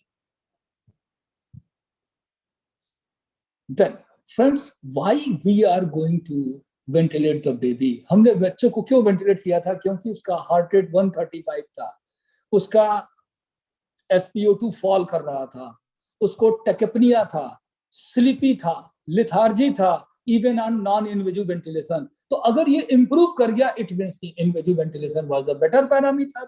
तो हमें क्या देखना, we have to see the vital sign.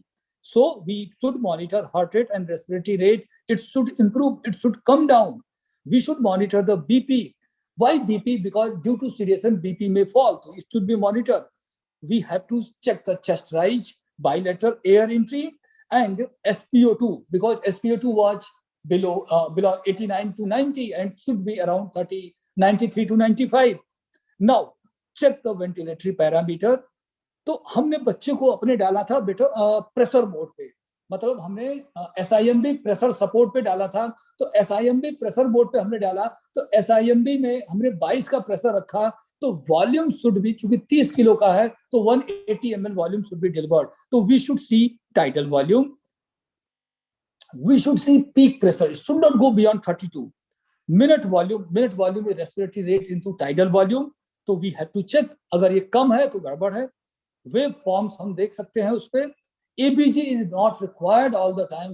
Very important parameter is clinical condition, clinical improvement, and your patient is coming to the physiological state. आपने अगर उसको 18 respiratory rate पे रखा है और 18 पे उसका रेस्पिरेटरी रेट नहीं बढ़ रहा है, उतना ही है, और SpO2 मेंटेन करने लगा और लिथार्जीनेस उसकी गायब हो गई, सिडेशन उसका गायब हो गया, it means कि your ventilatory parameter is okay. Next, vital sign not improving. So then what to do? Vital sign not improving, it means कि settings are not proper, patient is under sedated, or patient is fighting, or some pyrexia is there. If there is secretion inside the tube, you should check the tube. एक दूसरा, sometimes tubes have some leak. कई बार जो circuits है उसमें छोटे मोटे छेद हो जाते हैं कहीं पे, ये सब भी हमें चेक करना है, कहीं पे लीक ना हो, सिक्रीशन ना हो. तो हमें अपना पूरा रास्ता क्लियर कर लेना है. We should see chest rise, कि bilateral air entry is okay, chest rise is okay. And very important part is कि we use to forget putting the Goodell's airway inside the oral cavity, and patients used to bite the tube and ventilation will be compromised. Next. This is on the right lowermost part. This is the loop, and on the x-axis there is the pressure, and y-axis there is the volume. So you can see beaking is there at the initial part and at the distal part. What is the significance of this? This is basically to optimize the peak. जैसे अभी हमने कहा था कि गुब्बारा हम जब भी फुलाते हैं तो इनिशियली पहला ब्रेथ हमें बहुत ज्यादा प्रेशर से लगाना पड़ता है. जब थोड़ा सा गुब्बारा फूल जाता है तो उसके बाद बहुत कम प्रेशर पे ज्यादा वॉल्यूम भर जाता है, और लास्ट में अगर बहुत ज्यादा आप फुलाते हैं तो फूट जाता है, या थोड़ा प्रेशर, जब ज्यादा प्रेशर लगाने से थोड़ा वॉल्यूम आता है. यही हमारा डायग्राम शो करता है. बेसिकली इनिशियली मतलब at the first point means कि you go to the square A, there is more increase in the pressure, means कि more increase in the pressure, but volume increase is very less.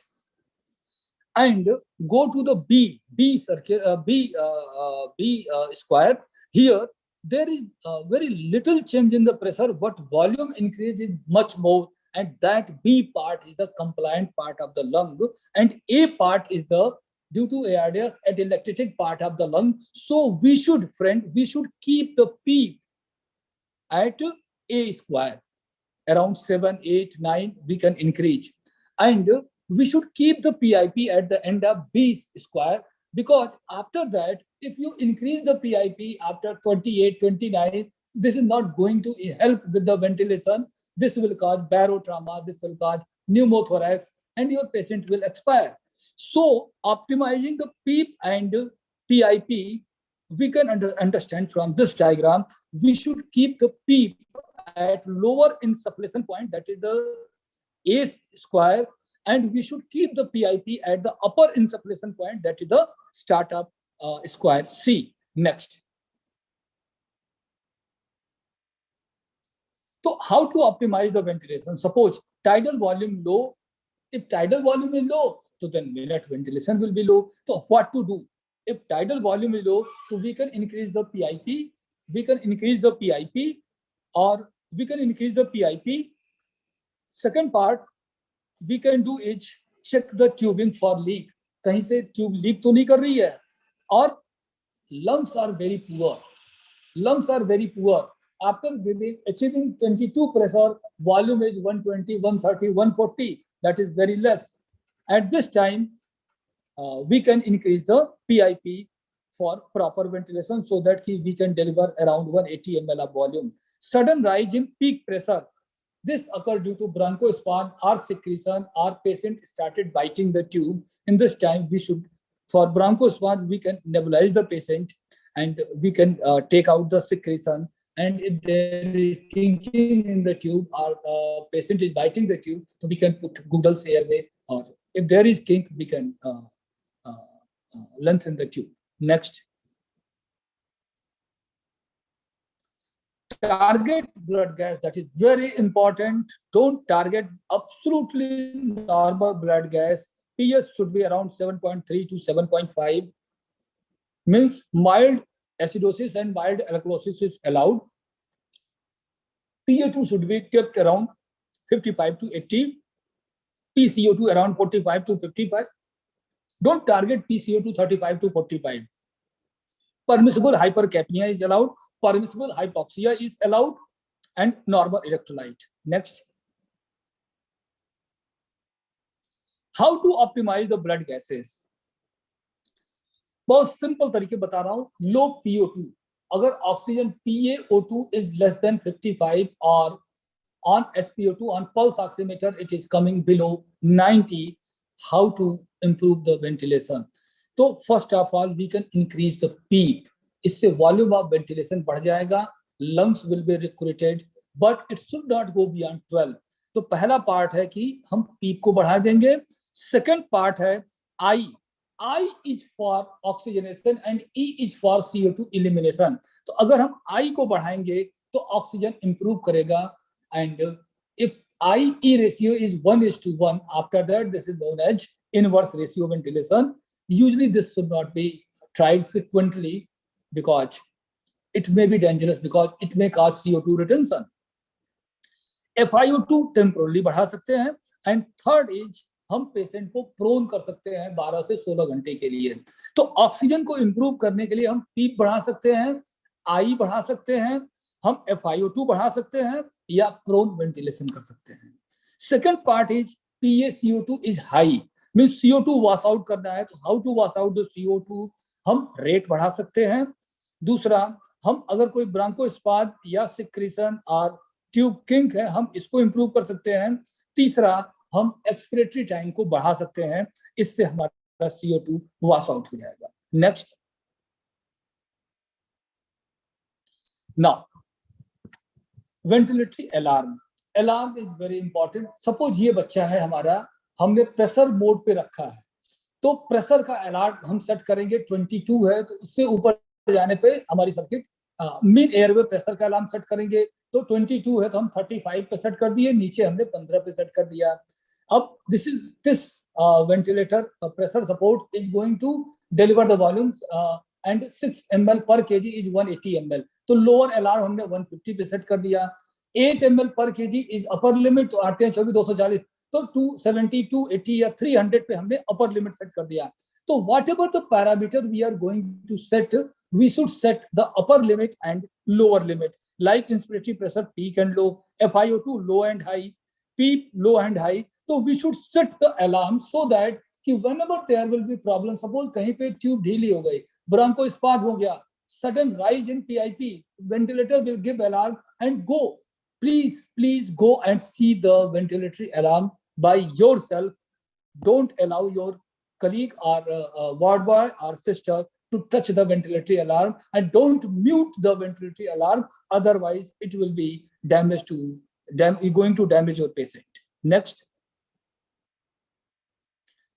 So skill हमने क्या क्या सीखा? How to start invasive ventilation in hypoxemic child. तो हमने pressure board पे रखा, SIMB पे रखा, मॉनिटर कर रहे हैं वॉल्यूम से कितना वॉल्यूम डिलीवर हो रहा है. आई रेशियो 1:2 पे सेट किया, एंड ऑक्सीजन हमने 80 पे सेट किया, and target is to come below 60%, and oxygen should be around 93 to 95. and how to monitor the child who has been started on invasive ventilation, and general appearance vitals should be monitored, how to optimize the oxygenation and ventilation considering all monitored parameters. Next. I think this is over.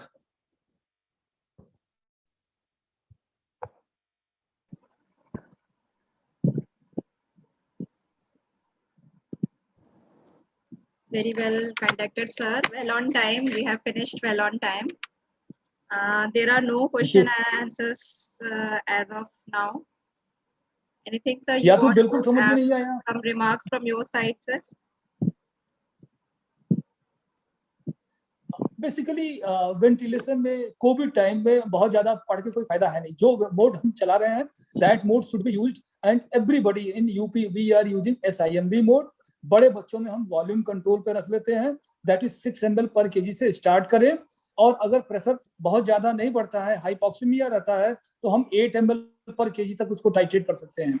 I ratio we can start with 1:2 and with the improvement. अब oxygenation अगर कम है तो हम आई बढ़ाएंगे, CO2 retention है तो we can increase the E. हम पीप को ऑप्टिमाइज रखेंगे and by this week and FiO2 should be around 80%. Gradually we should, our target initially first parameter to decrease is the oxygen.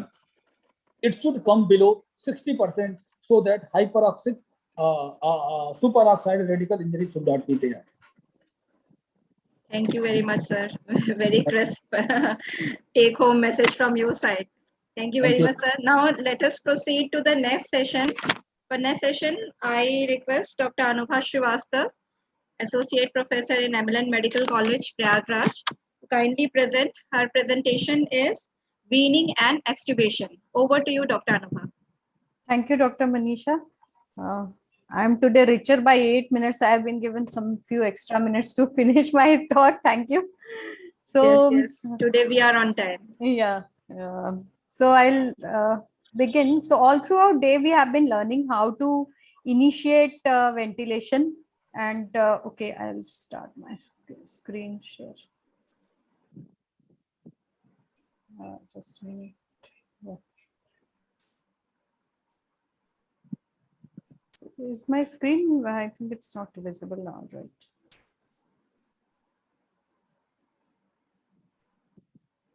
Yes, your screen is visible. Yeah. Okay. So we have learned how to put on slideshow. Yeah, just a minute. Start. Yes. So yeah, thank you. So we have learned how we will initiate ventilation and how we'll proceed, what alterations can we use, but all the work is not done well until it is finished well. So we end with the proper weaning and extubation. So that is the topic I'll be talking about today. So as we have all learned, mechanical ventilation is key in management of critically ill children, and it is life-saving. But apart from that, a discontinuation of ventilation at appropriate time is also as equally important. So we'll be understanding the goals of weaning and the physiology involved, and how to test for readiness, and with the actual process of weaning and extubation. So I'll be delivering my talk on the following headings. So first, to differentiate between weaning and extubation. So weaning is transition from the ventilatory support to completely spontaneous breathing. So what we do in weaning is we gradually withdraw the support, let the patient take up his own breathing efforts, and we move on from a supported ventilation to an independent ventilation. So that whole process of gradual withdrawal is weaning, and extubation, as the name suggests, is a simple process of removal of endotracheal tube. So as you can see in the journey of mechanical ventilation, we have this, the weaning is almost, the duration of weaning is almost as equal to the ventilatory, the whole supported period. In fact, on an average, weaning accounts for approximately 40% of total duration of mechanical ventilation. So it is as important as giving the total ventilatory support. So what are the physiological aspects that we consider while we decide on weaning? So we have to see which are the barriers against spontaneous respiration. So we have to see a balance between the barriers and the advantages that the patient has for his spontaneous breathing. So he may have low compliance, high resistance. He may have a cardiovascular abnormality or chest wall disease that may inhibit his spontaneous respiration. And we have to see his neural drive, the aphrematic functions, muscular functions, which will allow him the spontaneous respiration. So we have to see the balance between these two factors. So, and we have to recognize the correct moment to withdraw the ventilatory assistance. And while withdrawing, we have to allow more and more spontaneous respiration. So after there is mechanical ventilation, there is a period of weaning, gradual withdrawal of support, and then we do a spontaneous breathing trial, which I'll be discussing later. And finally, we come to the phase of extubation. So when do we decide to wean? So we have to see in pediatric age group, apart from proper oxygenation and ventilation, about which we were told in the morning session, we have to also see that the other major organs are also working properly. It is only then that spontaneous respiration, spontaneous breathing will be successful. So apart from the respiratory parameters, we have to see that the major organs, cardiovascular, neuromuscular, all these are working well, and also the local protective mechanism of airway is well and working. So when we see that the patient is maintaining appropriate level of oxygenation, that is PaO2 more than 60 millimeter of mercury, at low FiO2 as low as 40%, with a very low support of PEEP, and he has appropriate ventilatory status parameters of respiratory rate, minute ventilation, the dead space ventilation is low, and he has a good ventilatory drive with a good neuromuscular function, then we can decide that the child can be put on gradual weaning. Apart from that, as I discussed earlier, the major organs such as cardiovascular, temperature, electrolytes, nutritional status, and other liver, GIT, renal, all should be in proper functioning order. And while checking for the local protective mechanism, we should see that the child has an intact cough reflex and gag reflex, so that he doesn't drain on his own secretions when he is extubated. So as I told, once we decide on weaning, so and see whether the child is fit for weaning, so we have to give a spontaneous breathing trial. Actually, this is more appropriately done just before extubation. Here what we do, we gradually put the child on low pressure supports, which can be either supplied by TPs or CPAP, with support as low as 5 centimeter of water. And we can start with around 30 minutes, and in intervals we can gradually increase the spontaneous breathing trial to up to 4 hours, and then we can decide whether the child is fit for spontaneous respiration. So important thing in giving these trials is that the increase in length of these trials should be gradual, and we should allow intermittent periods of rest. And it is better to avoid these trials at night, because we have less working force at floor during night. So it is better to do this during evening or morning sessions. So once you are giving spontaneous breathing trial, so you can assess whether the child is sustaining these trials. We have some objective criteria and subjective criteria. So if the child is having tachypnea, tachycardia, falling blood pressures, hypoxic, is acidotic, or showing arrhythmias, then we can quantitatively assess that the child is not sustaining these breathing trials. On the other hand, as a pediatrician, you can observe for diaphoresis, evidence of increased effort, nasal flaring, anxiety. So these are also indicators of not sustaining good breathing trials, and the child should be again given full ventilatory support. So weaning, we can either go for a rapid or moderate weaning, or we can go for slow or traditional weaning. Both have their own pros and cons. But if we objectively want to see which patients need to what, so rapid weaning can be given for patients which have reversible diseases like shock without multi-organ system failure, who need post-operative stabilization, or are given ventilation during seizure stoppage. So in those cases, we can have a rapid weaning. However, those with more severe disease like multi-organ system failure or cardiac failure, they may be given, and who were on prolonged ventilation for more than 3 days, they can be given a slow weaning process. So there, in traditional approach, it is more of a cautious approach, because there have been studies that failed extubation can lead to increased mortality and morbidity. So it is better to be cautious than sorry. But on those supporting modern approach say that in pediatrics, as much as 50% of patients go self-extubations and do not require re-intubation. So why not go for a rapid weaning and extubation? So both depends on the type of basic pathology the child is suffering from. So we have basically 3 weaning modes: SIMV, the pressure support, and the T-piece weaning mode. So we have discussed all these 3 in the morning sessions. So the purpose of these modes is basically to, as the patient takes up more and more of his respiration, so the support of the ventilatory support is gradually decreased. So in SIMV, as you were told in morning, so in SIMV we have few mandatory breaths, and in between these mandatory breaths, the patient is allowed to take his spontaneous breath.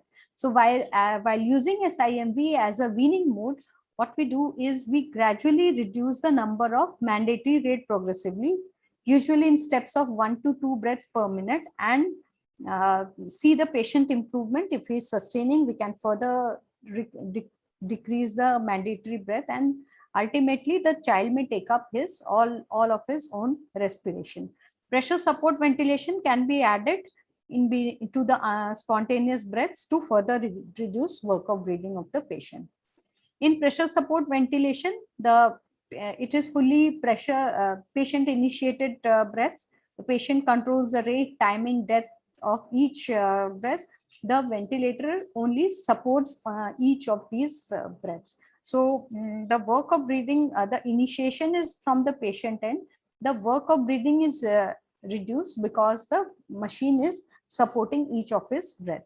So in this, using this as a weaning mode, we gradually reduce the level of support, like the pressures, the extent, the volume that the machine is giving to the patient, as long as appropriate spontaneous respiratory rate and tidal volume is maintained, and the child is not having any evidence of distress. So when the pressure comes down to as low as 5 centimeter of water, and we can very well say that the pressure given by the machine is not high enough to be contributed by ventilatory. Basically, the child is more or less supporting all his own breaths. So that is the time then that we can decide on withdrawing the pressure support. So the third method is T-piece weaning. This mode is set to span. So what we do here is as you can see in this diagram, this is a T-piece which are flexible tubing at both the ends. One end is used as source of oxygen and other as a reservoir tube, and there is a T-piece adapter in between which is connected to the endotracheal tube. So we can attach the other one end, the oxygen end, to a ventilator and set the ventilatory mode either to spontaneous or CPAP. So what does this do? By attaching the ventilator to this T-piece, we get the advantage of ventilatory alarms. So what the ventilator does is it provides a small amount of pressure support. So it is more or less like a pressure support ventilation. Plus we have the added advantage of the alarms of the ventilator. So we can gradually monitor the patient and decrease the pressure support. And and when the pressure, again as discussed in earlier slide, when the pressure support is as low as 5 centimeter of water, so the child can be put on spontaneous respiration after extubation. So coming to the next part of my talk, extubation is the removal of endotracheal tube. So when to decide to extubate the child? So the foremost, the criteria for extubation is that the indication for which the patient was intubated must have been resolved. If had it been pneumonia, it would have been resolved. Had it been shock, it would have been resolved. So whatever was the primary condition, that only after that has resolved, then it is that then that we can decide to extubate the patient. And the patient should be able to maintain a stable airway and have a spontaneous ventilation with good respiratory parameters. So again, too early extubation can lead to higher failure rates, reintubations, and hence increasing mortality. And too delayed extubation causes prolonged ICU stay. Hence, the chances of nosocomial infections, increased mortality, and increase in cost of therapy. So how we assess the readiness to extubate?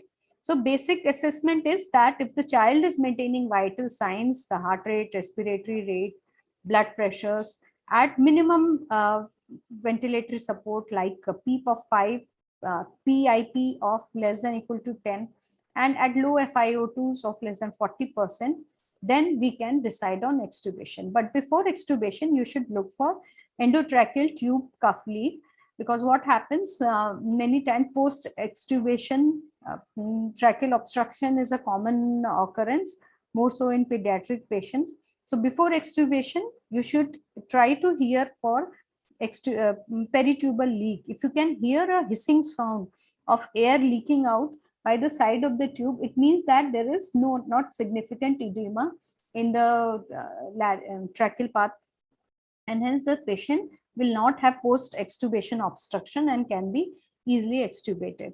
So before extubation, it is advisable to stop feed 6 hours prior to extubation and stop sedation at least 2 hours prior to extubation.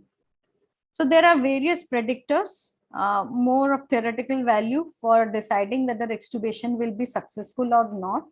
And the best predictor is definitely the clinician who is attending the patient. We have a checklist also, you can use this, but again, your own decision will be the best because you have been monitoring and seeing the patient. So when we decide on extubation, what are the steps that we follow? First is we should stop or tapering sedation.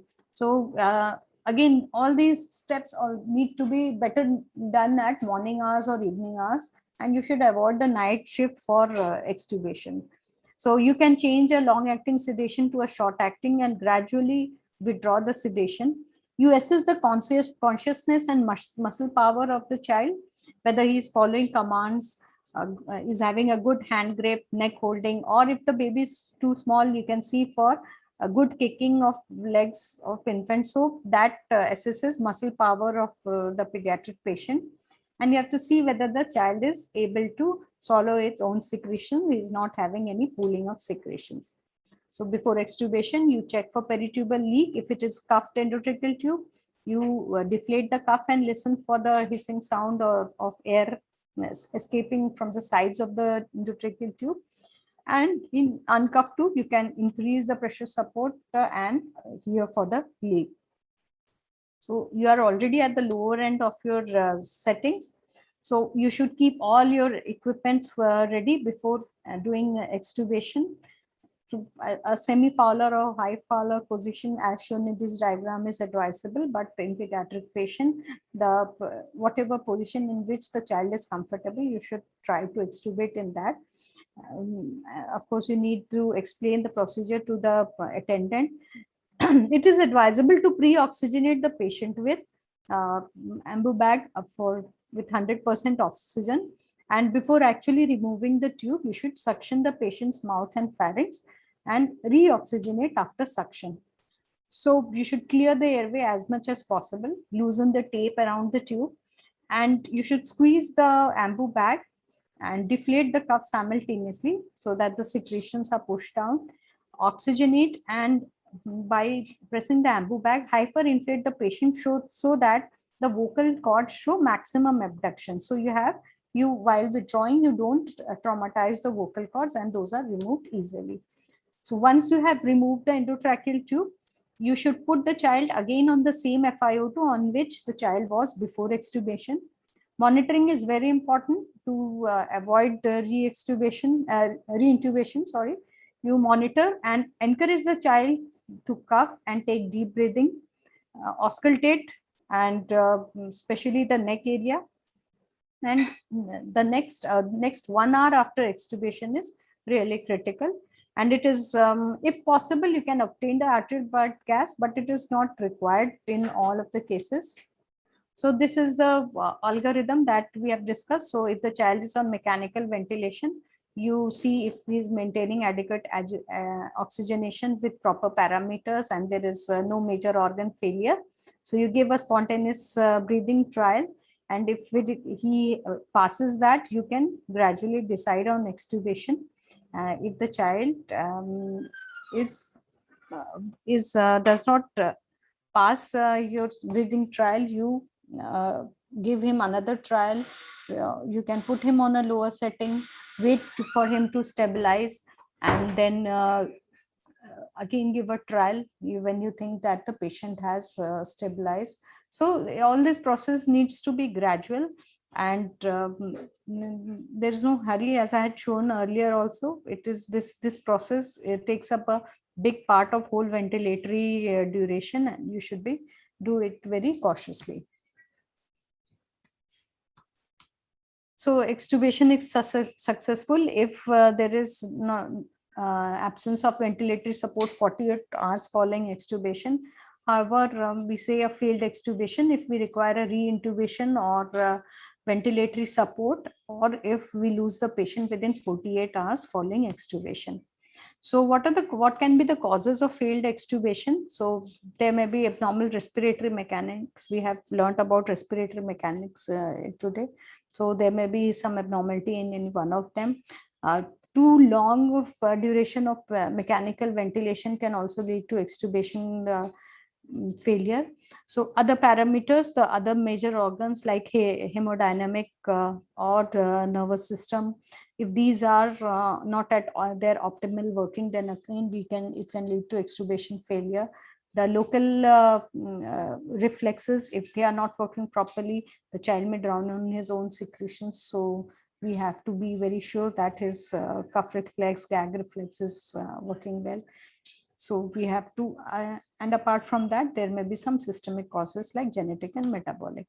So in some cases, if we are not able to extubate when it becomes apparent that the patient will require prolonged ventilatory assistance, it is better to do tracheostomy, but it is done only after the patient has been stabilized and you think that the patient will benefit with this procedure, then only it is better to go for tracheostomy. So we have a group score to decide what complication the child may have after extubation. Basically, if the score is more than equal to 4, you may require frequent adrenaline nebulization post-extubation. And if it is as high as 7, then there may be chances of reintubation. So a word on post-extubation airway obstruction. The incidence may be as small as 2% and as large as 25%. It is more common in smaller children in whom large endotracheal tubes have been used. There have been multiple attempts of extubation, and the child has not been adequately sedated during ventilatory support, leading to a lot of struggle with during ventilation, leading to laryngeal and tracheal edema. So there have been a role of steroids, but not in, it does not significantly reduces the reintubation rate. However, the incidence of post-extubation stridor has come down once the steroids have been used prior to extubation. So dexamethasone is used and you can give multiple doses at intervals of about 8 hours, 8 to 9 hours. And you should preferably give these doses 12 to 24 hours before extubation. So post-extubation, you can either, as I've discussed, you can either put the child on mask or prongs with the same FiO2 that was being provided. But in Patients with high risk of failure, it is better to put him on non-invasive ventilation. Otherwise, in most cases, prongs or masks are sufficient. Next 24 to 48 hours are really critical, and you should look for airway obstruction, respiratory distress, and hemodynamic stability.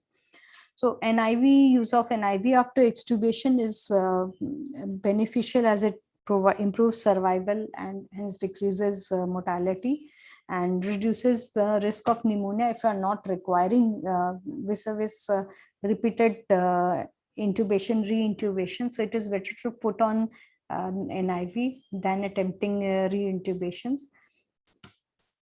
So these are, apart from the edema, there can be other complications. There may be transient increase in blood pressure and heart rate. There may be laryngeal spasm, laryngeal edema, hemorrhage, or trauma to vocal cord or paralysis. So we should be very cautious and very gentle while extubating the child. So to end my talk, the goal for weaning from mechanical ventilation is to liberate the child from ventilator as soon as possible so that he can have an independent breathing. So your clinical judgment is the best predictor whether the child will sustain weaning and will end up with extubation. And spontaneous breathing trials are good for assessing the readiness to wean. And we have discussed the three modes are SIMV, pressure support, or TPs modes for weaning. Post-extubation airway obstruction is most common cause of extubation failure. However, steroids have shown some benefits in decreasing post-extubation stridor. So my talk has been, this is a reference for my talk, and I thank all the contributors. Thank you. Thank you very much, Dr. Anubha. I think it was a very nice session, and one of the questions earlier also arrived, how to wean. So by this talk, I think we all know now how can we wean the child. So I think there are no question and answer session. Dr. Anubha, you may add some personal remarks to your session. Dr. Anubha? Yeah. So just we need to emphasize that it is not the ventilatory support only that a good ventilation is the work done. Weaning also requires as much as your attention as the ventilatory period, and good weaning and good preparation for extubation will lead to successful extubation. So all the changes and good monitoring during weaning is very critical for a good extubation and final ending of good ventilation. That's it. Thank you. I think that's all with the session. We are well on time. Tomorrow we'll start again on time. Thank you very much. Thank you all participants, all the panelists, and all the organizers, Dr. Shelly ma'am, Dr. Chandrakanta ma'am. Thank you very much. And DGME sir. We'll leave the session.